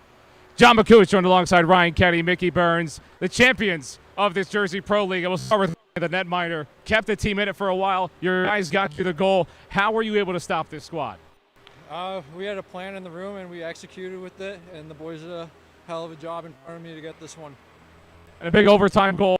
What went into that goal? It wasn't the prettiest goal in the world, but you guys found a way to get it done. Yeah, just late in the game, bad ice. Everyone's tired, still in summer shape, you know. Lungs are bad, and we said let's just start throwing them at the net. One's going to go, and Brownie found it. And they're kicking me off with the Zamboni. These guys want to get rolling. Congratulations, guys. Thank you. Awesome. Thank you very much, John, as we will be ready to go in just a bit of time. John will come back up here with me in the booth to hop back onto color as we await the club division final, getting ready to go in just a few between the number 1 John and Matthew Gaudreau Foundation and the number 3 Capper Hockey Services. But we're going to step aside for just a little bit of time as we get the ice cut here after a long 5 periods here for the JPL Pro Division Championship. The champions, Team Goose Foundation, knocked down X-Hockey Products in double overtime, 5-4.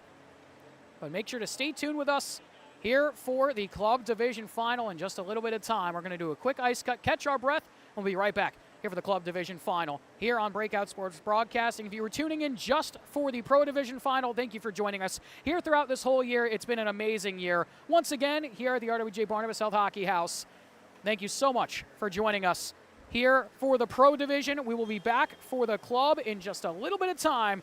But either way, if you were here for just the Pro, my name's Carl Pascal, joined alongside by John McCooch. We'll be back in just a little bit of time for the club division final. Thank you very much. You're watching Jersey Pro League Hockey presented by Breakout Sports Broadcasting live here on YouTube. Don't go anywhere.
Good evening, everybody. You're watching Jersey Pro League Hockey, presented by Breakout Sports Broadcasting, live here on YouTube. My name is Carla Pascal, back here with John McCooch, here up in the broadcast booth as we get ready for our second JPL final of the evening. We had a spectacular Pro Division final, double overtime, 5-4 finish in favor of the wonderful Team Goose Foundation, as Colton Reynolds comes running up next to me here on TD, getting ready back to go here for this final. Had to go run and grab a water. All of us had to go run and catch our breaths after that double OT finish, John. I can't hear myself. There we go. Sorry about that, John. I'm not tired. You needed to catch your breath. You needed to catch your breath. You needed to catch your breath. I did not. This is the Jersey Pro League. We're ready to roll. This is the club final. The undefeated John and Matthew Gaudreau Foundation taking on the Young Bucks of Capper Hockey Services. It's a matchup that, one thing we really noticed about this matchup, yes, the last one was a simple story. This is a complex story, something that you can tell for eons and ages. It's a very complicated one because you have the young team going against an undefeated team, the overexceeder of expectations versus the ones meeting their own expectations, except their own expectations are a championship. And that's a tough thing to win, no matter who you are, no matter how talented your roster is. These games change on their head. We just watched the number 3 seed team win in the JPL Pro Final. Yes, right? we did. And now we have the number 3 seed who looks to be the underdog against a team that wins a lot of games, that doesn't lose very often, that played in the championship last year.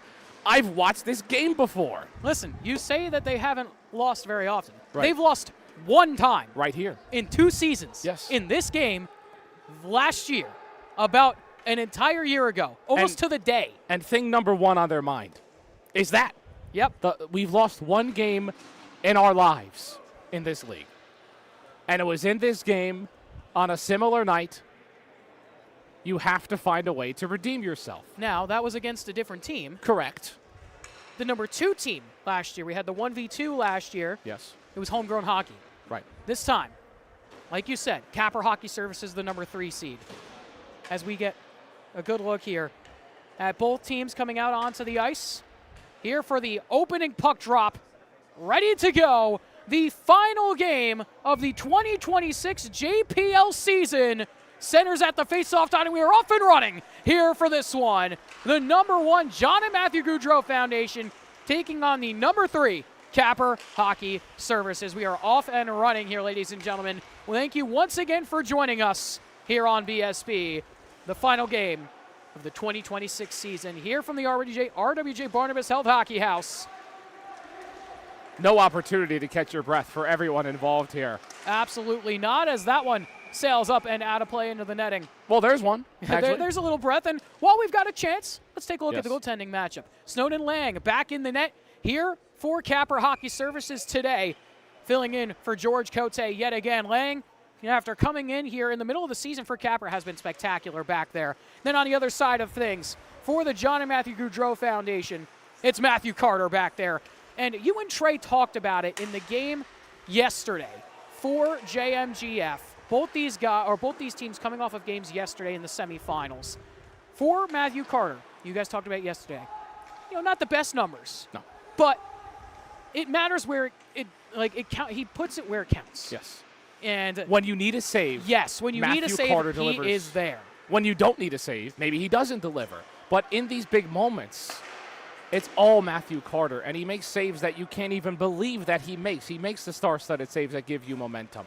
And he has his moments for sure, but here we go. Here comes Hollywood Hollis Humphreys. He gets taken down, no call. That was all stick. He's not complaining. That was a great play. The whole bench wanted one as he went down to the ice. They're not going to get it as the referees say no. And we saw that last game a little bit where early goings, no calls, and then eventually once we got into things, we started getting some penalty shots here and there. There's a level of control to the game that you need to have. Yes. And as they have. Here comes Ganella walking in on goal right off the post. Put it off of the post quickly. Shots 2-1 rather, as Ganella with another shot. Ties up the shot category at 2 apiece here with 13-12 left to go here in the first. And the post was the story of yesterday's game with Capper Hockey Services and Hunter Maybe. Yes, Hit it the post certainly was. about 5 times, and it seems in the club we see a lot of that. The hockey gods do not favor the posts of the club teams. the netminder's best friend, as they say, but already a big post there. We saw a couple in the last game of the pro final as well that were almost catastrophic. Yeah, the Whalen one especially, for those of you who did watch that game. Thank you very much for joining us, first off, for that spectacular double OT finish in the Pro Division final. Alex Whalen in the third period with about 40 seconds left rang one square off of the crossbar. He couldn't get any more square, went dead center off the crossbar as well. As Zayas tried to send that one back to the point, it's taken back the other way. Here comes Owen Young. Young trying to cut on by, paddled away there by Carter. Zayas back on it. He'll send it down the ice as Labarge tried to get to that one. Labarge hounded there by Evan Redmond. Redmond trying to dance his way by. Can't do so. Taken back here by Christian Adamski. One of the assistant captains for this Capper team had it knocked away. Young will play that one off as he gets tied up with his own skater. Adamski will get back on it and play it across. Shots even up at 2 apiece here with 12:02 left to go. As it's played back the other way. Maniscalco trying to hold on to this puck down on the left side corner. Stiles comes over to pick it up for JMGF. Back up to the point. Adamski looking for a centering feed for White as that's tipped up and out. That's a great look, though. Find him in the slot. You get a tip-in opportunity. Puck played the other way here. Here comes Borges, played the other direction, trying to find an option. So that's Simpson. He's wearing the Boris jersey. Oh, he is? Yes. I don't know the story. Okay, so Simpson wearing the Boris jersey. Yes. Per Trey Wright. Per Trey Wright. Sounds good. Thank you, Trey, for helping us out there. That was a story yesterday. As this is driven into the zone, trying to cut on by. Tittingero can't do so, goes back up to the point. Here at the blue line, Jones trying to walk on through that shot, sails wide. Here with 11:05 left to go as Stiles will collect this. Pass across, Jones there, quick shot, that one redirects wide. Tittingero was right there. As Maniscalco launches one forward, chance going the other way. Stiles with a diving back check as Cionato tries to get a shot up, can't do so. Got the hand out there to just punch it away. Great hustle. Not on the goal line, but it's very Florida Panther-esque right there. As Dylan Stiles gets pinned up along the boards right now. Was tied up with Maniscalco as they'll have some words. Puck at the top of the circle. As Cionato tries to hold on to that, can't do so. Another stick check there by Nasinovich as it finds the stick of Humphreys the other way. Here comes Hollywood Hollis Humphreys into the zone. Can't hold on to that puck. Trying to center it, can't do so again. Hollis back on it. Puck dumped around. It's Scordley with it now. Bouncing puck as Pryal had it knocked down. Looking for Scordley as it's taken back away. Good tip there from Pryal again. It's Scordley here on it a second time. Looking to try and center. Can't do so just yet. You know, the one man I'm surprised we haven't seen out on the ice yet, Peter Cross. Yeah. He's standing up on the bench right now. Just hasn't gotten a chance to get out onto the ice yet. He's waiting until Scott can get a good camera angle of him. That's true, as that one goes right off the paddle there of Matthew Carter. Devaney tries to cut around. Nasinovich with it. Sharp angle shot up into the netting again. And we'll get another whistle here with 9:31 left in period one. Definitely a much slower paced game than the Pro Division here in the Club Div final. And, you know, chances have been far and few between so far. Right, and that's kind of what you expected because you have a John and Matthew Gaudreau Foundation. It's not their calling card to just shoot a lot of shots and create that many chances. They're a very efficient team.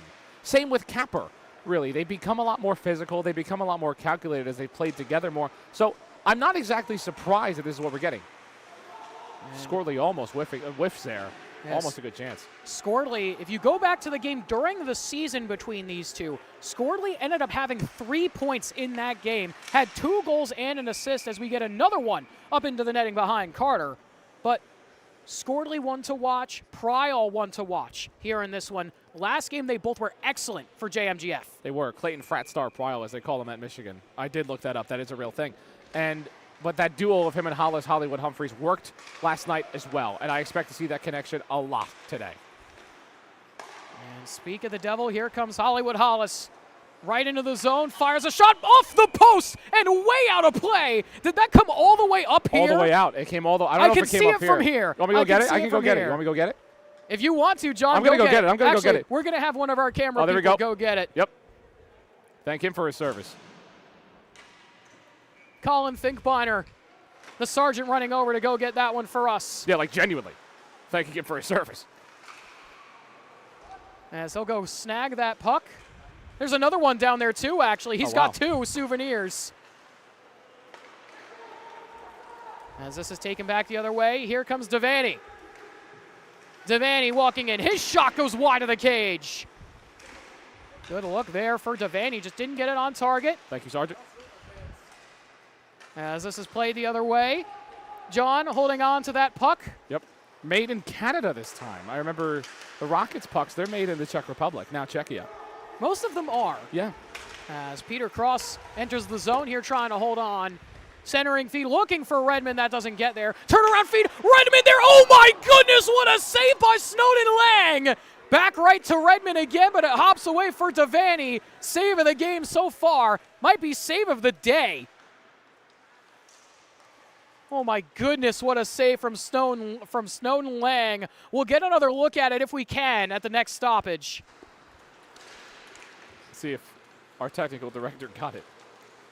As Redmond tries to fly into the zone. He played a big factor in yesterday's game. You guys mentioned him a lot.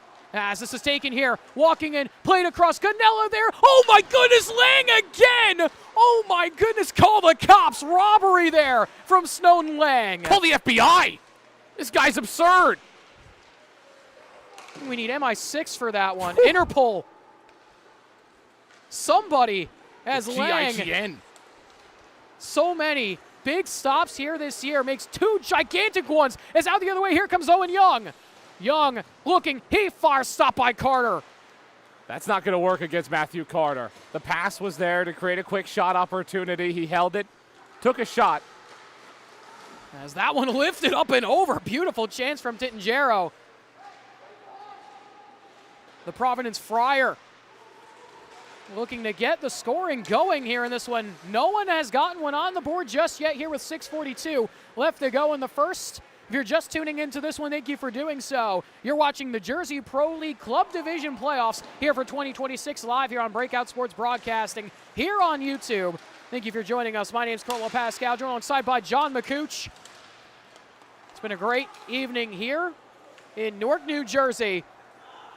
We had an excellent double overtime Pro Division final, and it's been a great one so far here. Shots tied up at 6 apiece here between the John and Matthew Gaudreau Foundation and Capper Hockey Services. 6 minutes left to go. Centering feed, walking it off the post again. It was drifting wide. I'm surprised he even hit the post. As that one is blocked by Frascone. And it has been nothing but the post show here in this one so far, as well as Snowden Lang coming up clutch twice. But it has been a great one so far. Whole bunch of posts hitting this one already as that one trickles just wide through the blue paint. Great look for Capper as the number 3 seed looking to try and take down the 1. Reminder, JMGF has not lost this year as we're going to get a penalty shot coming. High stick. And before we get this penalty shot, we're going to take a look at this save here from Lang before. And Lang able to just get into position. The entry from the John and Matthew Gaudreau Foundation, but we got a penalty shot in a couple of moments, but just gets down and finds a way to get a piece. My goodness, what a save there, as it's going to be Hollywood Hollis Humphreys taking this one for JMGF. And I'll go to the backhand. Lang with another huge stop to keep it at 0-0. And a great stop by Lang. Lang has made a ton of stops at this game. And, I mean, we looked at some stories. And Ryan Kenny in the last one for the underdogs, the goaltender, was what drove them through the moment, was what got them there. And now you're seeing it with Snowden Lang, a fill-in guy at this point for the back half of the season. No George Cote, and he's been great. He's the reason they're here in the first place. And now look at him, making some fantastic saves, facing the pressure, and now it's up to the guys in red to go out and get a goal for him. I've heard this one before. I mean, it's, just like the game prior. Just like the game prior. I mean, You know, we're kind of rerunning the stories as here comes Gurney in a goal wraparound chance, stopped by Carter with the pads. And for Capper Hockey Services, they're getting help from their goaltender right now, but have to flip the script offensively against this JMGF team. So strong on the offense and the goal scoring, otherworldly for JMGF. As right in front, Carter with another big stop. Had a block there with the hand as well in front to just deflect the puck. Any way you can get a piece of this puck, they're doing it. Puck played back here. Snapped up here to Jones. Jones into the zone, lays off for Humphreys. Puck bouncing. Scorley able to come away with it, only for a moment. Tap forward here. Here comes Nasinovich. The Mountain Hawk into the zone. He fires his shot deflected away. He's had a ton of pressure and great looks here so far this game. Yeah, he's been fantastic, and players like that stepping up are the way you can win games, especially in these postseason moments. Also, I'm not sure if the camera caught it, but on that play before, Nick Zayas was the one who took that high stick. Yes. Looks like he might actually be bleeding. Yeah, I meant to mention that he immediately went to his face. And yeah, he's got a towel. Yeah, you hope he's just going to the bathroom, get patched up, and get back out here. But it was a big high stick, a major high stick. And also, he's got no cage, just the visor. So that went right up and under and caught him. So he's going to get 10-2. We'll have to keep an eye on that here as we're down to 3:26 left to go in period one here for this one. He's got 3 goals in this playoffs, Carlo. He's one of the biggest factors for this JMGF team. He's a big goal scorer, and that's major if he's not. And he's coming right back, it seems like. He's working his way. He just had to get cleaned up. But he's going to the locker room, it seems like. Yeah, might go and see if he has a cage he can put on there. Something. Yeah, maybe it's to borrow one. I don't know. Maybe. He'll have to see. As Peter Cross holding up here, tries to play across, looking for Ganella, doesn't connect. Now, usually Zayas on the line here with Peter Cross. Right. It changes everything. It changes your whole dynamic. I mean, even guys not showing up, right, can change the way a whole team works. But this could be a big one if he's unable to return for a little bit longer. And down to 2:40 left to go as Redmond walking through, put it just wide of the far post. That's a man that scored 5 goals in a game. It's a good shot. It's a great look. Just put it wide as Gold. Hand pass. Yeah, hand pass coming. Faceoff is going to end up at center ice here. As we get a great look here at Zach Gold. Wearing the double zeros for JMGF. Again, we'll keep an eye on if we see the number 21 at all. But, yeah, making his way back. But at that point, right, it's next man up. Someone's got to step up. It could be him right there. Yeah. As Peter Cross able to hold on to this for a moment. Bouncing puck. Finds its way back here to Jones, looking. Trying to find Evan Redmond. Again, another name, like you said, scored 5 goals in a game. You know, could we see him step up yet again? Here with 2 and change left. Cross grabs that one out of the air, plays it off, looking in front, Redmond, Lang, he scores! Lang got a piece of it, but just as I said it, Evan Redmond, right on cue, makes it a 1-goal game. Snowden Lang didn't get a piece of it. He got the entirety of it, and he had the puck. It just finds its way to drift through, but great goal scorers score these goals, and they find a way. Snowden Lang, who's been so fantastic this entire game, will take a look at it and just see exactly how much he got of this puck, because it looked like Snowden Lang made another highlight save. It really did, but obviously it's Evan Redmond, and hands it down. A great work right there, and he had all of it, Carollo. He had all of it. He did. It just trickled through just a little bit. Just a little bit it trickled through. The transfer to try to cover and clean it up, it just squeezes through. As that's covered up there by Lang with 92 seconds left to go in the first period. It's for Snowden Lang, who's been so fantastic. I mean, it's unfortunate, but some goaltenders make a mistake, let up a goal, and become lights out. But that one has to be a bit demoralizing. It's going to be a big testament to what Snowden Lang is and who he is as a man, really, if he's able to continue to play well. Yeah, I mean, he's been great so far. That one just, it sneaks its way through. I mean, he's getting peppered with shots right now. Yeah. And it's up to your guys to lift you up, right? Yeah. It's up to your guys to go out there and get a goal for you in this moment. As this hops back here to Gold. Gold trying to hold on. Still have not seen Zayas back to the bench yet, as Gurney with a big jump to keep that one in. Almost OBJ'd that one. As here comes Styles. Quickly in with 55 seconds left to go in the first. Maniscalco will send that one around the boards, but not out. Tittingero, lower looking for Styles. Hops away from Edmonds, goes down to Frascone. Back to Edmonds, looking in front. That one doesn't go. Back the other way. Here comes Capper. Puck almost right into our cameraman there as Frascone came together with Kostrowski. As Edmonds sends down Tittingero trying to go to the boards. Yeah, Scotty doesn't know how dangerous his camera work can be, really. My bad. That was a good joke. It was a good one, John. It was a good one. I knew you were going to make it at some point this I was waiting for day. an opportunity. As this will go down for an icing as Furman tried to get there in time, just couldn't get there. Here with 14.3 seconds left to go, shots 9-8 in favor of Capper.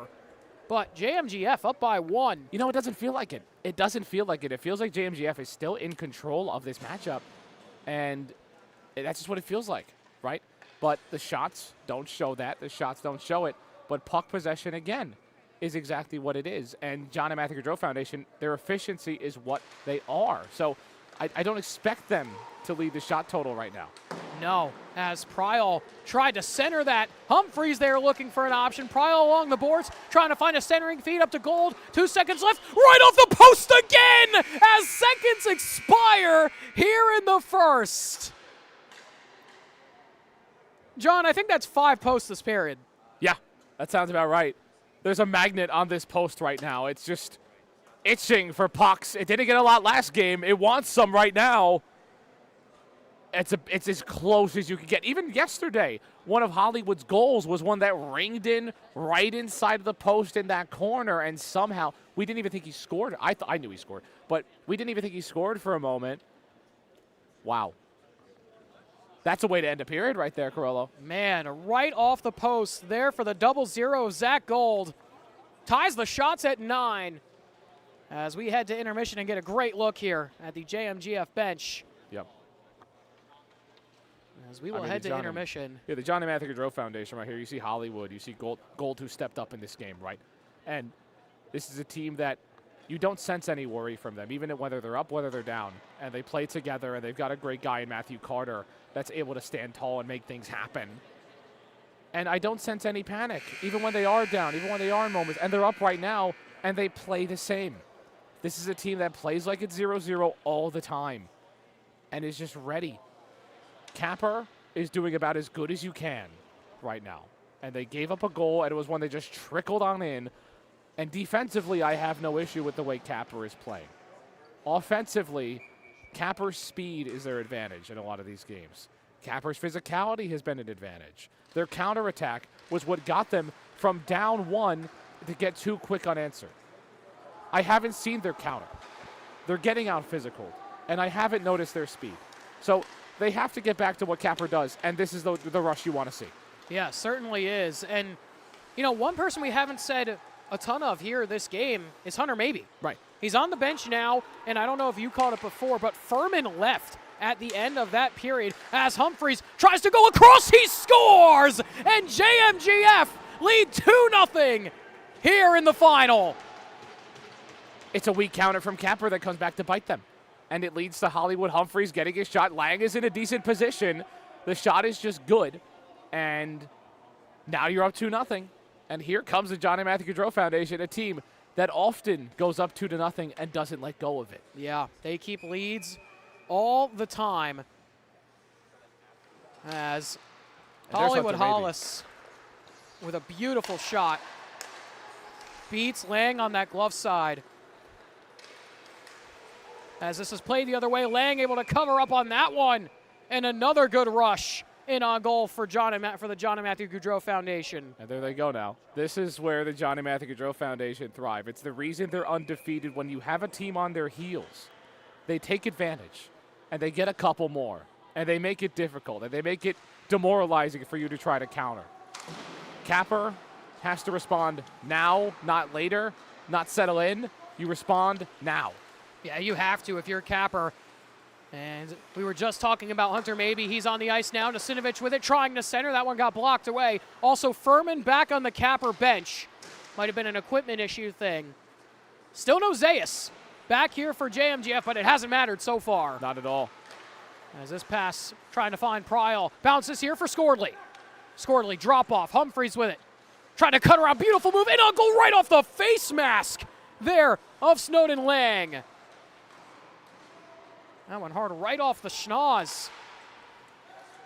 As it bounces here for Capper. Right now they're playing like the Showtime John and Matthew Gaudreau Foundation with Hollywood. He's looked great today. Yeah. This is the best we've seen from him. And, you know, clutch player. We've seen it time and time again as it's covered up there from Carter. We saw it last year in the playoffs where he came up clutch in a ton of different scenarios. Especially, he had a couple big goals in the final. Yeah. It just didn't convert, as Homegrown had an excellent team last year, as Trey likes to call it, the William Patterson national team. Yes. With pretty much an all William Patterson squad.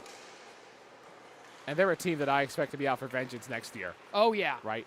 I mean, even though they won a lot, they didn't look great winning. They didn't have the year they wanted. As that one is held onto yet again by Lang. Right, you lose to Mr. Lemon stick wax, and it's a tough way to finish your season. But great teams have those years, right? They still find ways to win. It just doesn't come up in the postseason. But when you're a great team that's done this for a while, that's played together for a while, those games will happen. Those stretches will happen. You know, you're missing a couple players, whatever happens from there. But you always respond. The great teams always respond. We'll find out if Homegrown is one of those great teams next season. But it's a lot to look for. Yeah, I mean, we've still got, you know, a long road ahead of us here until we get to next summer, next For sure. June. I'm a forward-looking person. Same here. Yeah. Same here. But, you know, To a fault, I will say, for me, not you. honestly, same way, John. There we go. As, you know, we've got a lot coming up here in the fall, Yes. which we'll talk about later. We'll preview some BSB stuff after the finals. We got to enjoy our wrap up final here. right here. Yes, we certainly do. Stay present in the moment, boys. As we get back into this one, Evan Redmond, the man who opened the scoring, takes that puck. He'll have to drop that off for Hughes. Not Jack or Luke. It's Matt. And not related. Not related. No relation. As Gurney enters the zone, tries to play that one across it, deflected to Carter right off of Hughes' skate. And he'll cover with 12:01 left to go here in the second period. And this one's getting interesting, right? Because now Capper has started to slow things down for themselves a little bit. Has started to, again, settle into their game. But that's what's going to keep this 2-0. It's not what's going to make it 2-2, from my perspective. But we'll see. I mean, if they can slow down JMGF enough and get, you know, one or two good counterattacks going the other way. But they love when it's slow, this team. It's like when I was talking about Kenny, right? You think the usual strategy is to go out in front, get the dirty goals in front. He loves that. This team loves when it's slow because they are so good at playing at that pace. I need you to get John and Matthew Gaudreau Foundation off of their pace. They will control it if you let them.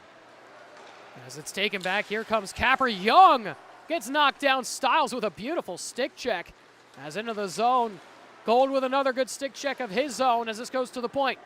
Furman with it. Walking in. Furman trying to find a lane. A backhander towards the goal. Rebound chance there on the Carter. And he'll hold on.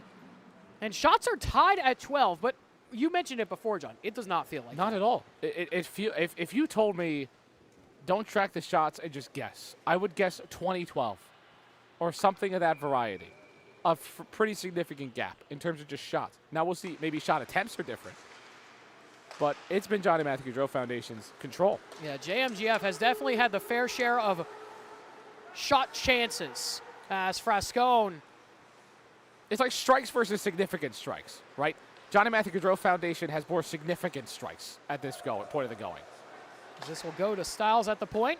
Hops over to goal, got over his stick, but will play it to the corner. Tittingero is there looking for Adamski. Adamski around the boards. Over to goal, that gets by him. Sails all the way down the ice. Maniscalco will try and go chase after that, but Styles will get there first, just not enough speed to it. As White will go chasing after Styles now. Styles finds this one over. Puck back up, finds the 9 of Tittingero. Tittingero trying to cut around, backhander towards the cage. That one goes wide. Another good look for JMGF as this hops forward up to White. White can't hold on. Back on the stick of Frascone. Frascone pulls up, centers a pass, looking there for Edmonds, doesn't get to him as White will come the other way. Plays it up for Furman, who taps it in. Now here for Edmonds. Tittengero with it, has Pryle with him. Tittengero looking, he fires and scores! Anthony Tittengero makes it 3-0, John and Matthew Gaudreau Foundation. It's a snipe. It's a classic snipe by Tittengero. Got the opening, got the lane on Lang. It's a beautiful play and the setup that you want to see if you're looking at it for John and Matthew Gaudreau Foundation. And that's why I wouldn't want Capper to play at the pace, because the pace was even. They got an open look out of it because this is what they do. This is how they play, and it creates chances like that and goals like that as well. And like you said, John, that was a snipe for Tittengero. We mentioned him before, the Providence Friar from Scotch Plains. It's kind of a slightly rising puck, too. I know I don't have the telestrator. I'm using the puck I got to kind of see it for myself. But it's a tough one to track. It's not a straight shot. It rises into that part of the net, doesn't go too high. As Carter makes a big-time stop on that chance in front. Sorry to cut you off there, John. I cut myself off. As this is played here, looking for Jones. I stopped talking for you, actually. As Pryle looks for an option around the cage. Back to what you were saying, though, John. Go for it. I forgot. Fair enough. You were talking about the trajectory of the puck on that shot. Yeah, from because a lot of Tittengero. these shots, your tendency, as that's glove saved, your tendency is to try to go top bins, right? And you're not thinking. Snowden Lang has kind of struggled a little bit in the middle, right, where his chest. You saw it on the Hollywood goal. It's right in that middle part of the net. He's expecting top bins right now, and he's unable to kind of get that part of the net ready and safe. So those are the shots that are going to go in right now. And it looks like Zayas is done for the night. He has taken his things and is walking out. So Nick Zayas done for the final as he gives the boys a salute there as he walks out. Yeah, he might be going home. You know, unless it's bad enough, might go and get checked out, you know, see how he's doing. Yeah. I guess Brady Guterman is not here. He's in the chat. Yeah, no Guterman for this one.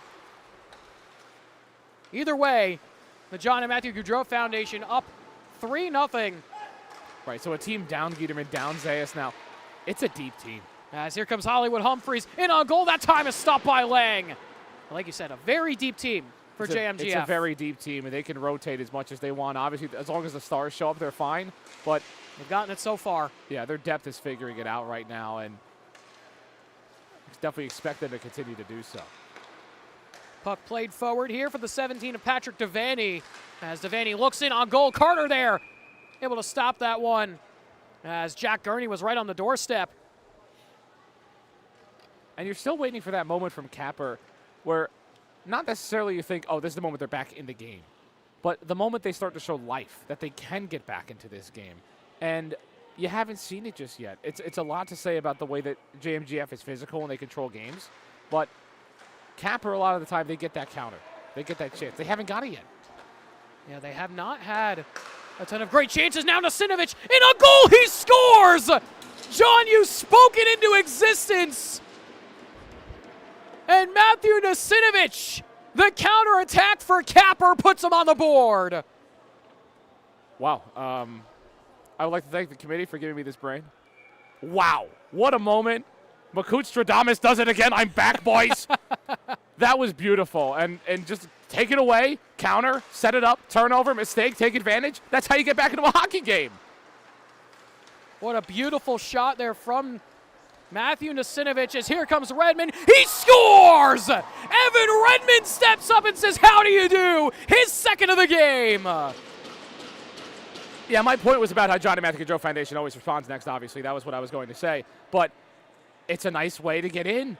And Redmond says, forget about that. Forget about Capper. It's always him, it feels like, that comes in and responds for these teams.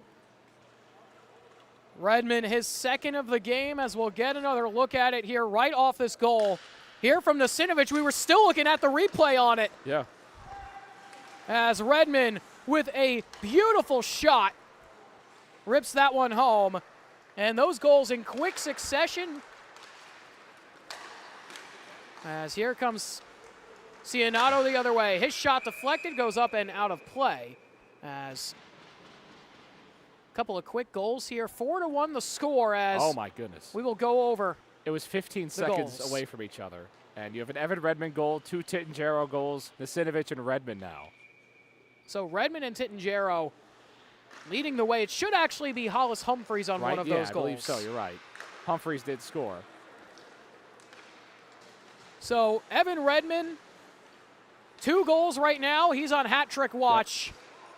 1 Tittingero goal and a Hollis Hollywood. Humphreys goal and Matthew Nasinovich with the lone Capper goal. And shots 15-14 in favor of JMGF. We've said it with the shots. Does not feel that way, as Lang will cover up on that one. Now make it 16-14. Here with 6:48 left to go in the second period. If you're just tuning in, thank you for doing so. You're watching Jersey Pro League Hockey, presented by Breakout Sports Broadcasting, live here on YouTube. My name is Carlo Pascal, joined alongside by John McCooch.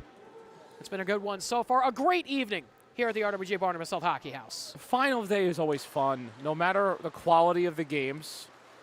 It's always great. We've gotten great games, and I don't expect this game to stay this way. I think you're going to get a response from Capper again as well, but this is not a team that's going to go out quietly into the night. They never do, and it felt like Mr. Lemon Stickwax had them on their heels yesterday. They fought back. They scored 2 unanswered in quick succession, and it came out of nowhere, too. This is a team that can just get a spark in an instant. They find ways. It's always those counters, and that turnover was huge, even though they gave up a goal right after, right? Now they have shown themselves they can score. As here comes Evan Redmond across, walking in, Lang trying to get there, but Canella puts that into the back of the cage. And JMGF make it 5-1. I tried. John and Matthew Gaudreau Foundation, again, it's what they do. You give them an edge on the rush, and they always capitalize. They always find a way to get something working, whether it's a goal or not. This time it ended up being a goal. Capper unable to cleanly clear it, cleanly get possession. A great setup, and don't give this team an opportunity. They will take advantage. And John Ganella from the Jersey Hitmen, 18U AAA team, puts that one home as Owen Young tries to stuff that one short side on the wraparound. It won't go. So 5-1, the score here in the second period, as JMGF are just having their way right now. As Capper have to try and respond. When you go back to the last game between these two teams, you know, it came in waves in that game. The same thing happened where JMGF scored a bunch of goals. I think it was 4 or 5 straight in a row in that game. Ended up winning 9-6 in that outing. Earlier this summer, as this is played over to the wall, but JMGF just with a ton of offensive firepower, as here comes Matt Hughes into the corner. Hughes kicks this puck around, trying to hold on to this. 5 minutes left to go here in the second period. As this goes to Jones. Jones' shot bounces to the corner. Frascone on it now, looking to turn it around. Bumped off the puck for a moment. Now into the boards. It's taken by Maniscalco. We'll send it up. Gurney got ran over by the referee. Him and Stiles came together. They were looking for a call. They're not going to get it, as that one stopped there by Carter. Jones able to get back and knock that away. Here comes the 9 of Anthony Tittingero. Bumped off the puck by Gurney as they go hard to the wall. No calls. We continue on. They're letting him play as Furman in towards the cage on Carter. Big save there. Rebound chance, and they score. Furman able to bury the third opportunity. And Capper are back on the board. We've seen Matthew Carter make a lot of saves in quick succession, but you can't save them all. You have to find a way to dig this puck out. Furman, who stepped away for a moment in this game, now back on the ice here, scores a goal, stuffs it on in. It's a good attack. It's a good push. And now Capper Hockey Services, creating opportunities. In that game, they were down 4-1. They came back, made it 6-4 eventually. This is a team that knows how to not give up against the John and Matthew Gaudreau Foundation, as he covers up right there. They're not going out quietly. It's the final. Capper's right here. Yeah, they will not go quietly into the night, that's for sure. Big 5-2, the score. As this pass finds Hollywood Hollis. Hollis Looking to dance, finds Pryal. Pryal, a backhander, can't find anybody there. He'll get right back on it, though, as he'll lay it off. Looking to try and find Scordley. Scordley to Humphreys. Humphreys in front of goal, his shot. That one just ping-pongs into the corner. Yeah, just whiffed a little bit on that shot. As Humphreys looks for an option. Humphreys getting active down in that left side corner. Trying to find Styles. Looking to go to the net front, couldn't get it on target as it goes back up here to the high circle. Gold able to keep it in for now. Down to Humphreys again. Humphreys in front, Styles there, trying to corral that backhander on goal. Lang with a big-time save. I thought Styles was going to go for a Michigan there for a moment as it peels back up to Gold. Gold shot through traffic, Lang there. Humphreys with it behind the cage. Humphreys cycling around, turns a shot right off the glove of Lang. Rebound for Pryal, that goes up and over as he went down there with White. Styles a centering feed, bounce off there of LeBurge as it's taken back away by Capper with 3 minutes left to go. An onslaught of chances there for JMGF. As here comes Styles again. Styles a shot, big rebound for Hollywood Hollis. Played back up here for Pryal. Pryal whiffed on that shot. Still can't clear the zone. Humphreys with it again, trying to work through. His shot blockered away there by Lang. Need a clear here for Capper as Humphreys tried to dance his way by. Here comes Hunter Maybe. 2-on-1. Has Devaney with him. Maybe in towards the cage. He fires, goes off the post again. Not again for Hunter Maybe. I feel so bad for the man. The 6th post in 2 days for Hunter Maybe. Snake bitten does not describe it. I can't believe it. As here comes JMGF the other way. Scordley fires, that one goes up and over. I'm in awe. I Luck can't is believe real. it. As Gonella tried to go for a beautiful move there to walk in. Redmond overskated it. As it's played back out, here comes Cianato. Cianato with it, looking, fires to Carter, and he will just hold on to that one. Here with 1:46 left to go, and Hunter Maybe shaking his head on the bench. Yeah, I mean, it's just been all week these last 2 days for him. I mean, you have to feel it too. You had the look, you had the shot, and it's the same. It's that right post of Carter that has been a struggle. I don't know if you saw it. He just put his head down, shook his head, and said, "No way." Yeah, he can't believe it. It's not just us that notice these things. As this one finds Hughes, he rips one. That one goes hard off the high glass as Cross gloves that down. Pass over, looking for Cross again. Cross center it around, finds Redmond. Down behind the cage. Redmond on hat trick watch as he's taken down to the ice. Pass up, finds Ganella. Ganella, saucer pass, Jones looking one-timer, he rips one, goes well wide. Had some heat on that one as Redmond tries to go to the point, can't do so. Redmond able to get it back, though, along the wall for a moment. Another steal by Redmond, trying to come away with it. Fighting there with Nasinovich as it gets past Hughes all the way back to Carter with under a minute left to go here in period 2. He'll find Jones, quickly up to Ganella. Ganella, drop-off pass, finds Redmond. Redmond, power move to cut through. He went down to a knee, was looking for a call, doesn't get it. Here comes Capper. Cianato, drop-off pass for Nasinovich, into the zone. Nasinovich with the Adamski, tried to go back to Nasinovich, couldn't find him. 30 seconds left as this one goes back here for Hughes. Hounded by Cianato as it finds Ganella. Ganella has Cross and Redmond. Saucer pass, tried to find Cross, gets by Lang, goes down to Redmond in the near side corner. Nasinovich with it again. Looks here for Furman, stretch pass. Trying to get to this as the Mountain Hawks look for a play. Furman looking, time winding down in the period. Looks across, bouncing puck there. Nasinovich fires right off the blocker of Carter. And that will do it for the second. 5-2 after 2 periods of action here in favor of the John and Matthew Gaudreau Foundation. Shots 22-18 in favor of JMGF as well as the 5-2 score. So Capper looks better, right? And they've played their game, and clearly the John and Matthew Gaudreau Foundation have this big advantage, and they got a 3-goal lead. And it was a demoralizing moment where Capper got their goal finally, and immediately Evan Redmond responds. And right now it's the Evan Redmond show. And that's kind of what you expected. He's a big-time goal scorer. He does what he does, but They've done a good job marking him in this period, at the end of that period.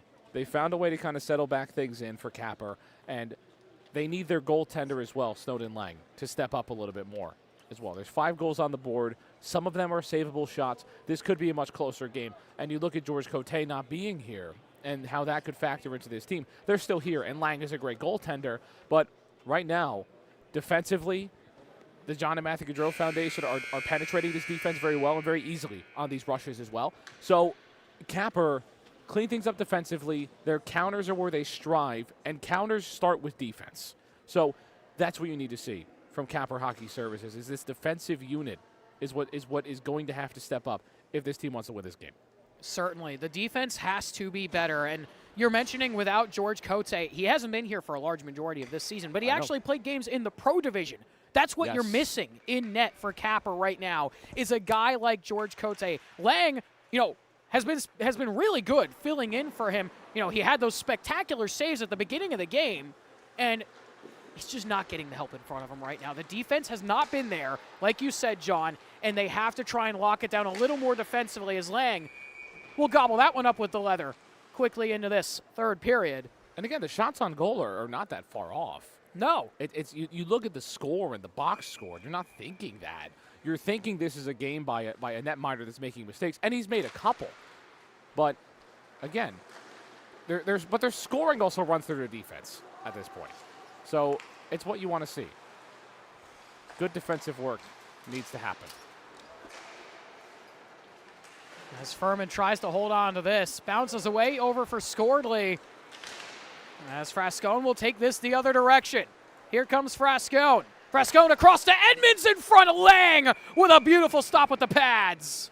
And saves like that can give you more momentum. We'll see if that can kind of turn in their direction. But Capper will need to play strong on the faceoff.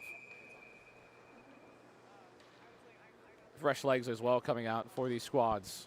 See what they could do. And maybe coming out after a huge miss of the post. And you think that post shot goes in? Different game. Yeah, very different game. And I mean, he's going to be one to continue to watch here throughout this game. 6 posts in, a game and a half, or a game and 2/3 rather, as Devaney knocks that away. I mean, you go back to yesterday, I mentioned it, snake bitten is not the word. It's got to be more than that. 6 posts in 2 days like an Instagram story. I mean, he's done it all the time, and it's tough to break when you get in that mentality, because you're thinking, every time you shoot, you're thinking post, and you have to find a way to break that mentality. As here comes Gurney trying to fly in now. Gurney across, looking through Devaney across, trying to find maybe. Just had it bounce away from him. Pass, just a little too much. You had it, and you get amped. There you go. As here comes Humphreys the other direction. Hollis looking to center, nearly bounced and deflected off of a D-man, but it's covered up there by Lang yet again. Going back the other way, you're getting amped, ready to make that pass, and you're at a tough angle, so you put more on it, and it leads to a misconnection. Capper's had opportunities, and it's not just the broadcast. I say opportunities as a broadcaster, and you had a chance. No, these are real prime chances that you're not creating. As Humphreys goes to the point here, Jones there, shot through traffic, waffle boarded away by Lang. Humphreys tried, looked for potential Michigan there. You saw him hold that blade up just a little. He's thinking it. As Lang will hold on with the Michigan Wolverine Pryal right in front of him. Hollywood could be in a game where he's down 5 goals or up 5 goals or tied. It doesn't matter. He's always thinking about having fun, and that Michigan's always on the table. Well, with putting Hollywood on the back of your jersey, I'm not says surprised. And you have to back it up if you're going to do that. And he does. He does. He has a goal in this game. As that one trickles away wide. Puck up the other direction. Capper with it now. I know he's got at least 3 WWE belts in his closet, probably. As Jones will send it around. Looking for Pryal now. Pryal has a look, has Hollywood Hollis with him. Pryal. Centering feed, tries to find Scordley here as this goes away, up and over the bar. See, it's interesting. You call him Hollywood Hollis. I call him Hollis Hollywood. Fair enough. Sometimes I go all 3. Yeah. Well, I say all 3 usually, but it's the order. that we're conflicting on. Fair enough. He's Marquise Hollywood Brown. Yes. He's not Hollywood Marquise Brown. But he's Fair also enough. Hollywood Brown at times. So it's different. As this is taken here by Jones at center ice. He'll just dump this in. Verge will go chase after that. Cionato on it now. Capper, time winding down. Here in this third period, shots 26-19. If they want to get themselves back into this game, they have to start quickly as here comes Ganella. Ganella tried to go for a toe drag shot, but Dard-esque as Redmond back on it. He's got two. Redmond looking for the hat trick. Redmond across, looking over Ganella. He scores! The one-time blast! And Ganella makes it 6-2. The Morristown Beard guys make it happen. That is a blast. And that is a defensive mistake. It is not a goaltender mistake. That shot came in at 700 miles an hour to get in there. Wow. And for Ganella, his second of the game. So 2 skaters for JMGF on hat trick watch. And they're going to want it. If they continue to hold this lead, they're going to want it if we get to empty net territory. I mean, if we get there, Capper's going to have to certainly storm back. As here comes Peter Cross. Cross, his shot. Lang stopped it. Rebound chance was there. Hopped into the corner. That was Redmond on the doorstep looking for his hat trick goal. As here comes Roman Kostrowski. Kostrowski forward. Tries to find Young. Young looking, trying to find an option here. Just drops that one off. Puck into the corner. Knocked away by Redmond. Adamski on it now. Kostrowski right back on that as a stick just got knocked away. That was Redmond's.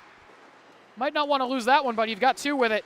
As here comes Ganella the other way again. Ganella looking in towards the goal. They score. Peter Cross tapped it in, and it's 7-2 JMGF. You watch that and you think that stick is just poke it right in front. It is so hard to hold that stick with one hand, lean over, and get enough to get a strong tap in past the goaltender. Cross with some strength, tough angle, acrobatics. 7-2 is your score. And now this team, the John and Matthew Gaudreau Foundation, in a big lead. They're dominating in the final. We'll get another look at this goal here. Cross, like you said, John, just a perfect poke to knock that one in. Like you said, it's real hard to do that. It looks easier than it is. It really does. And for Peter Cross, the captain of this John and Matthew Gaudreau team, you know, we said the Stars had to come out and shine bright here in this one.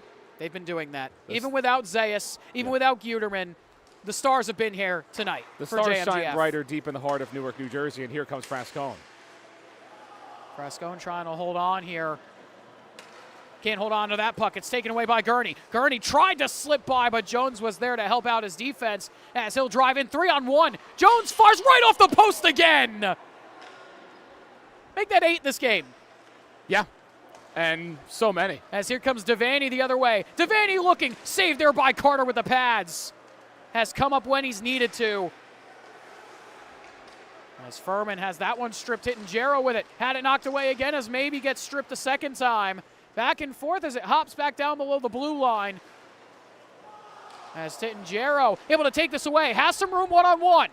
Titton-Jarrow tries to hop that one forward. Look to go almost street hockey style. As it's kept back here. Frascone wide open. Stopped there by LaBarge. And we're going to get a whistle as we've got some pushing and shoving going on. They were chatting. He got a stick smack. Titton-Jarrow let that stick roll. An easy, quick separation. And some frustration growing here for Capper. Yeah, the boys getting feisty in the final. And Titton-Jarrow's coming out here. And he'll go to the bench. Clack might kick him out. They'll have some words. A loud whistle heard here. If you're Clack, and this Tinny beat you yesterday, kick him out. Maybe. I mean, at this point, down by 5, you got 8 minutes left to go, or about 9 minutes left to go. Here in this final game, if you're just tuning in, thank you for doing so, as this pass across for Pryal doesn't connect. I also want to ensure Nathan is a very honorable official, would never do it for that reason. But thank you very much for joining us here on Breakout Sports Broadcasting. My name's Carola Pascal, joined alongside by John McCooch here for the Jersey Pro League Club Division Final. The John and Matthew Gaudreau Foundation, the number 1 seed, up by 5, 7-2, here with 8:20 left to go here in the third. Looking for redemption for last year after falling in the final last season. As this is sent forward, Scordley looking to hold on to this. Scordley trying to dance his way past White, able to get it up to Pryle. Pryle back to Scordley. His shot sails wide. And now you start to see the separation in the shot category a little bit. 27-19 in favor of JMGF. It's been pretty close for most of this game. And that's not even a far gap, really. No. As this finds Pryle right in the slot. Lang somehow got there to knock that away. As it's taken back by Capper, looking for anything at this point. As Hollywood Hollis will jump onto this, finds Scordley on that pass, drop back to Pryle in the slot. That one goes wide, rebound chance, they're knocked away as Humphreys nearly got to that. Good keep though here from Styles. Styles across, Humphreys there, in a goal, he hits the post! 9 here in this game. As this is sent all the way down the ice, Carter is going to have to come out and play it with Cianato chasing after, and Capper just trying to get anything going the other direction. And they really haven't been able to do so, but it's this strength of the John and Matthew Gaudreau Foundation. As Pryle nearly got a look there. As Styles will glove that down. And one thing they've done great so far is keep pucks in at the blue line. Yeah. They've done an excellent job of just keeping the pressure, keeping pucks in at the blue line, and not allowing Capper to get changes. And that's what makes them good, right? With Capper, they get their quick changes and they get their quick attacks. And again, crashing right to him right now. And that's really the farthest they've gone in. But immediately crashing towards that puck near the blue line, there's 3 guys ready to attack that puck, and you create a counter. And here comes Ganella looking for his hat-trick goal. He puts it wide. Trying to go glove side high as Lang came way out to challenge him. Now here's Styles. A backhander. He goes off the crossbar and into the netting here with 6:06 left to go as the clock actually counts down a little bit here.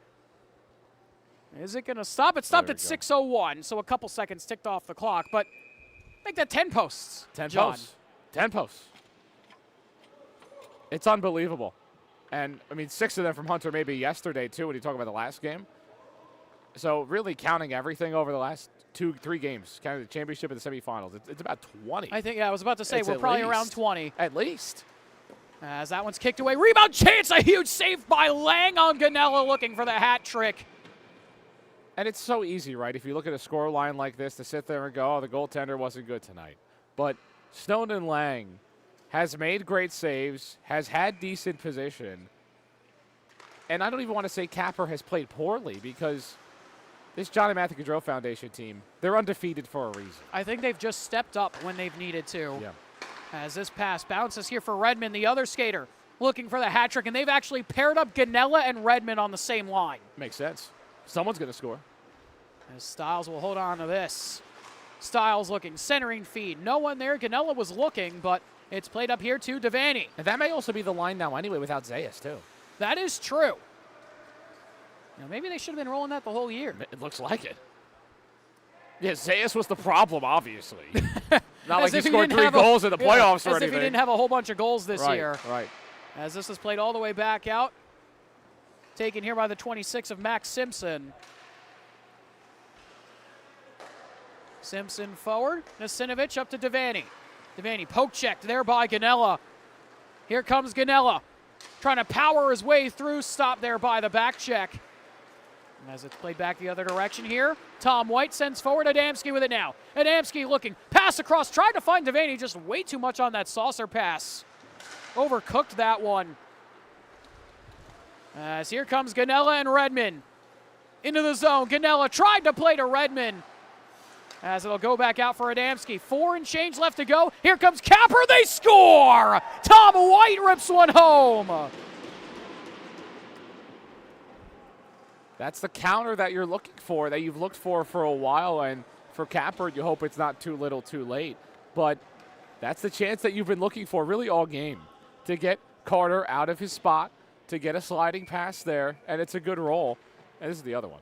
But it's what Capper wanted to see for a lot of this game. As Furman trying to drive and walking and nearly topped that one into the top of the cage. Bouncing puck for maybe trying to get after it.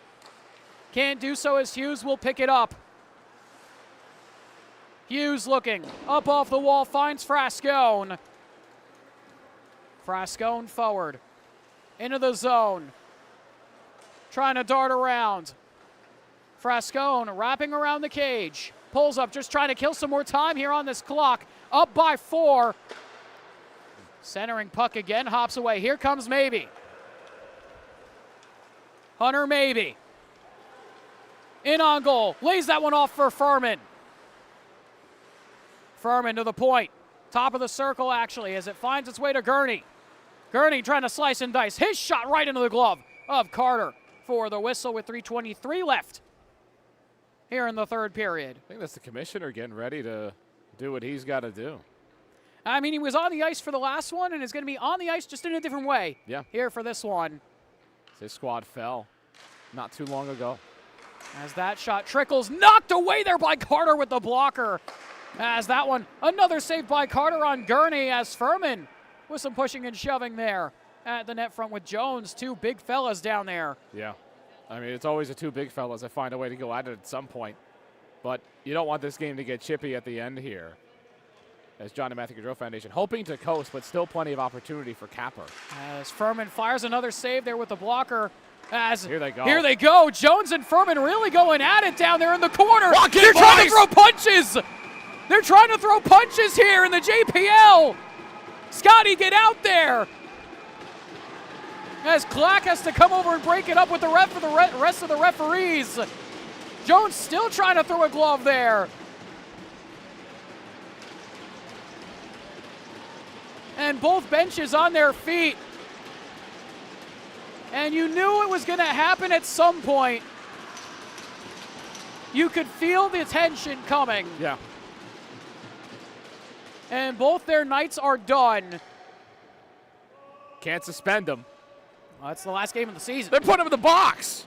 Well, they're going to send him to the locker room. Oh, I thought they were putting him in the box for a That'd minute. be funny. With 3 and change left to go. Sit down. There's no penalties in the JPL. Give him his stick.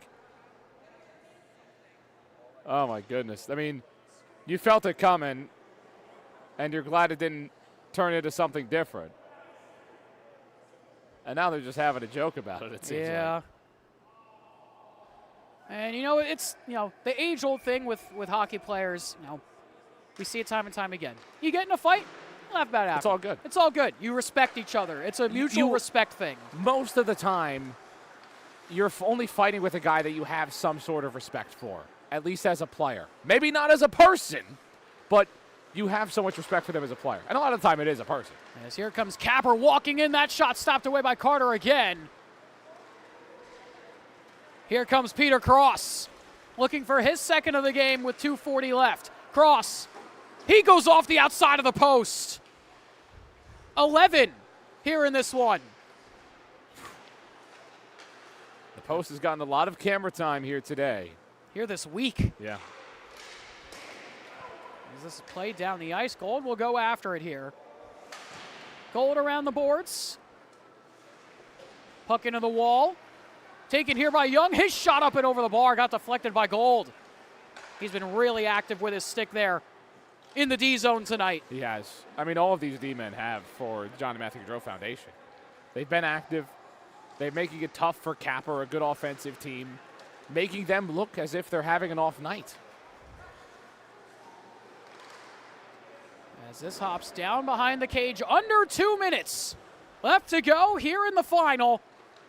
In the final game of the JPL 2026 season, and we're going to get a penalty coming. Officials trying to get in control of this one before it gets out of hand. And Clack just pushing him away. Clack knows how to do it. As it's going to be Frascone who will take this penalty shot here for JMGF. And this would seal things here. I mean, already up by 4, looking to put them up by 5. As Frascone will take this, he'll slow play it to the backhand. Looks here, tries to make a move on Lang, and he scores, goes 5-hole, and a big celly right at the camera from Frascone. As JMGF make it 8-3, and we'll get another look at it here. I mean, came in and 5-hole was the only way to go. Scotty pulls with a follow right through it, 5-hole. Right here. Thanks, buddy. And Frascone with the celly right at the camera as Lang will just keep this one moving here. A 5-goal lead for JMGF to rewrite the story from last year. As this hops to Pryal, another one sails wide. And for a team that lost in a heartbreaker last year against Homegrown, that felt like they had it. That felt like they were the better team in a final. For them to be able to respond and to kind of redeem themselves and get those demons out, what a performance for them. Undefeated the whole way. Didn't lose a single game all season. The John and Matthew Gaudreau Foundation also playing for something much bigger than themselves. A huge, huge moment here for this team. It's been a long time coming since last year. And a chance here on Carter at the last second here. Big save from him. LaBarge tried to fire as Styles sends it out looking for Hollis Humphreys. He'll go chase to the corner. We'll just send it back down the ice. It hops back here to who else but Evan Redmond. 2 goals here in this game. John Ganella, 2 goals here in this game. Frascone with 2 goals here in this game. The Stars came out to play as Redmond fires, goes off the pads of Lang as we're down to the final 10 seconds. And that will do it, ladies and gentlemen. The John and Matthew Gaudreau Foundation are your 2026 JPL Club Division champions.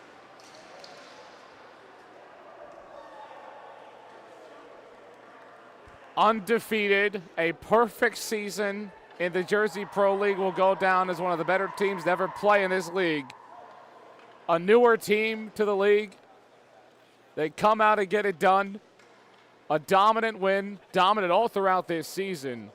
The John and Matthew Gaudreau Foundation, what a win. The first ever club team to go undefeated. I was going to ask, yeah. What a game by them. They made Capper such a good offensive team, a good fast team, look slow.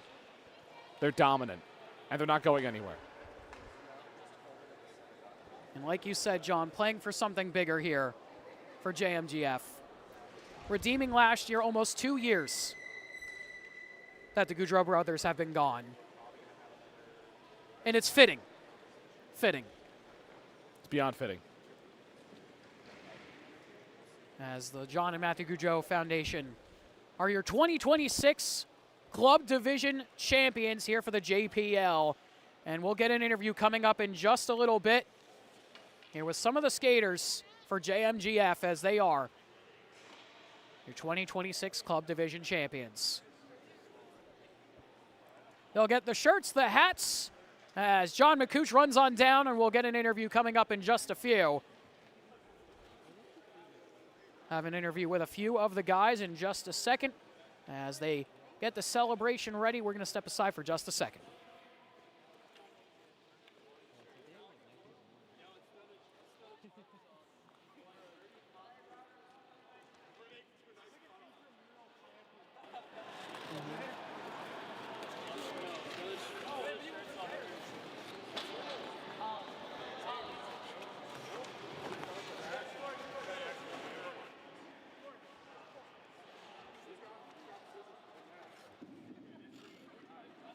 We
I'd like to thank our sponsors, Gaudreau Foundation,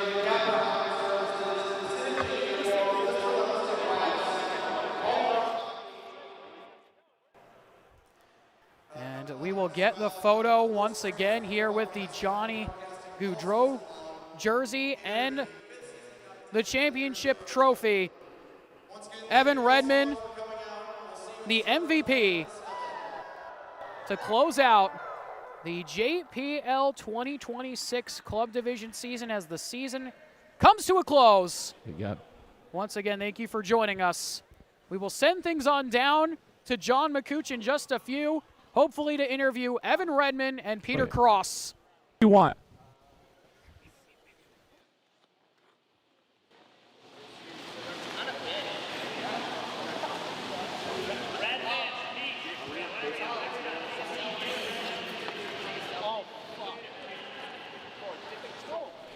So we will get the interviews coming in just a few here between Peter Cross and Evan Redmond. They're going to take a couple photos first, and then we will do the interview here to close things out here for the 2026 JPL season as we wait for John down there after they get their photos. We'll have John come back up once he's done, and we'll have a nice little discussion here to close things out here for the 2026 season.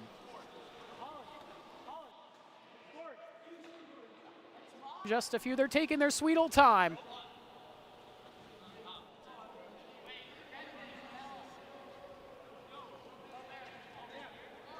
To get over to John to do this interview. They'll be over in just a second.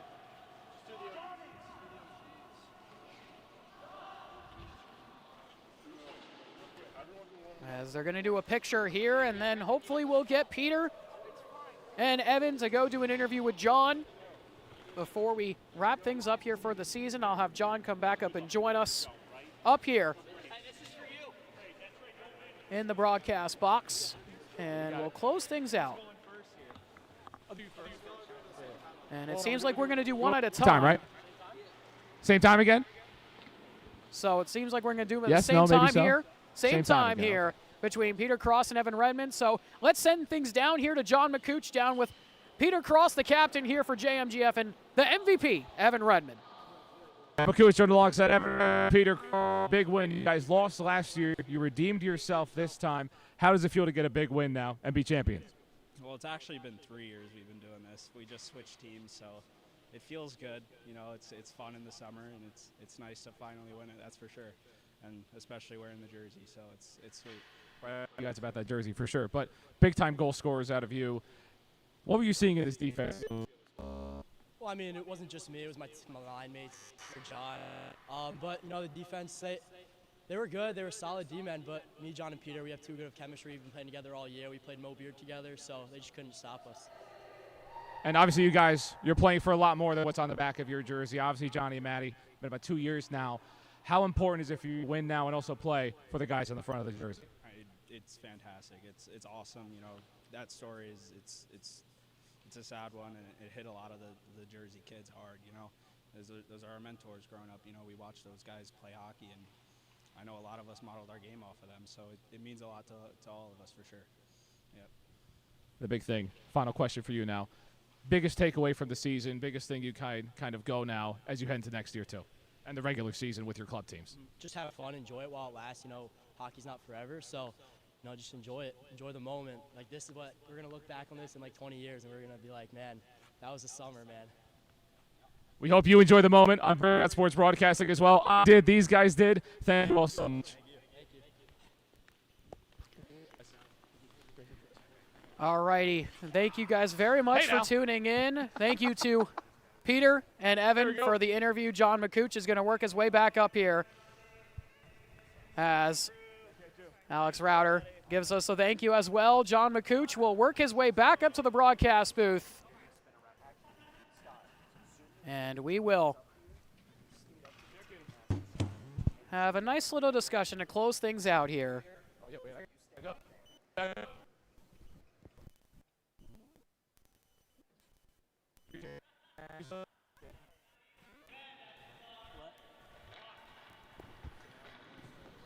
So we're going to bring the camera up to us in just a few.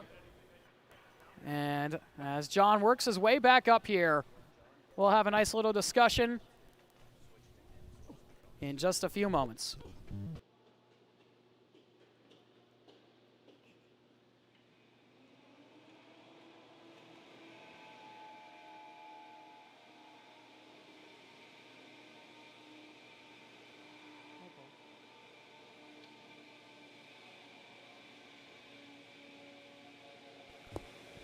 Alrighty, everybody.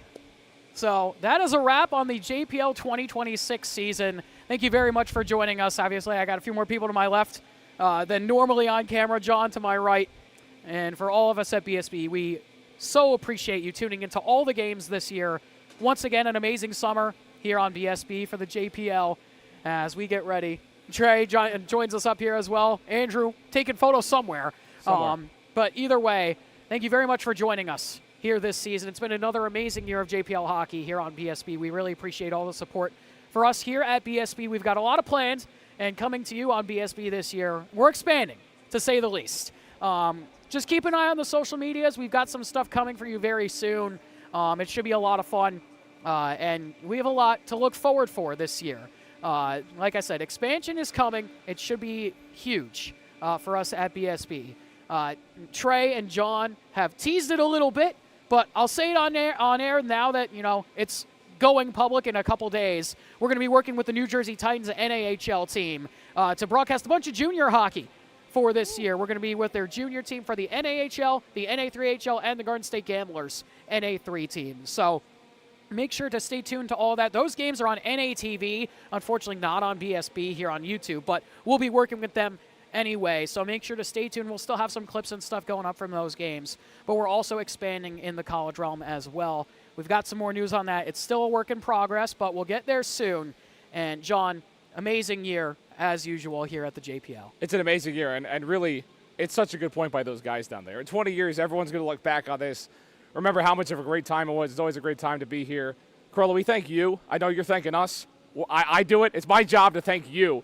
And Colin, obviously, you guys put it all together. I don't know, I'm out of breath because I ran up here. But you guys put in all the work to set this up and let me say funny words in the microphones. So we appreciate you guys so much. Set this up and to make this happen. And the paycheck's not bad. Fair enough.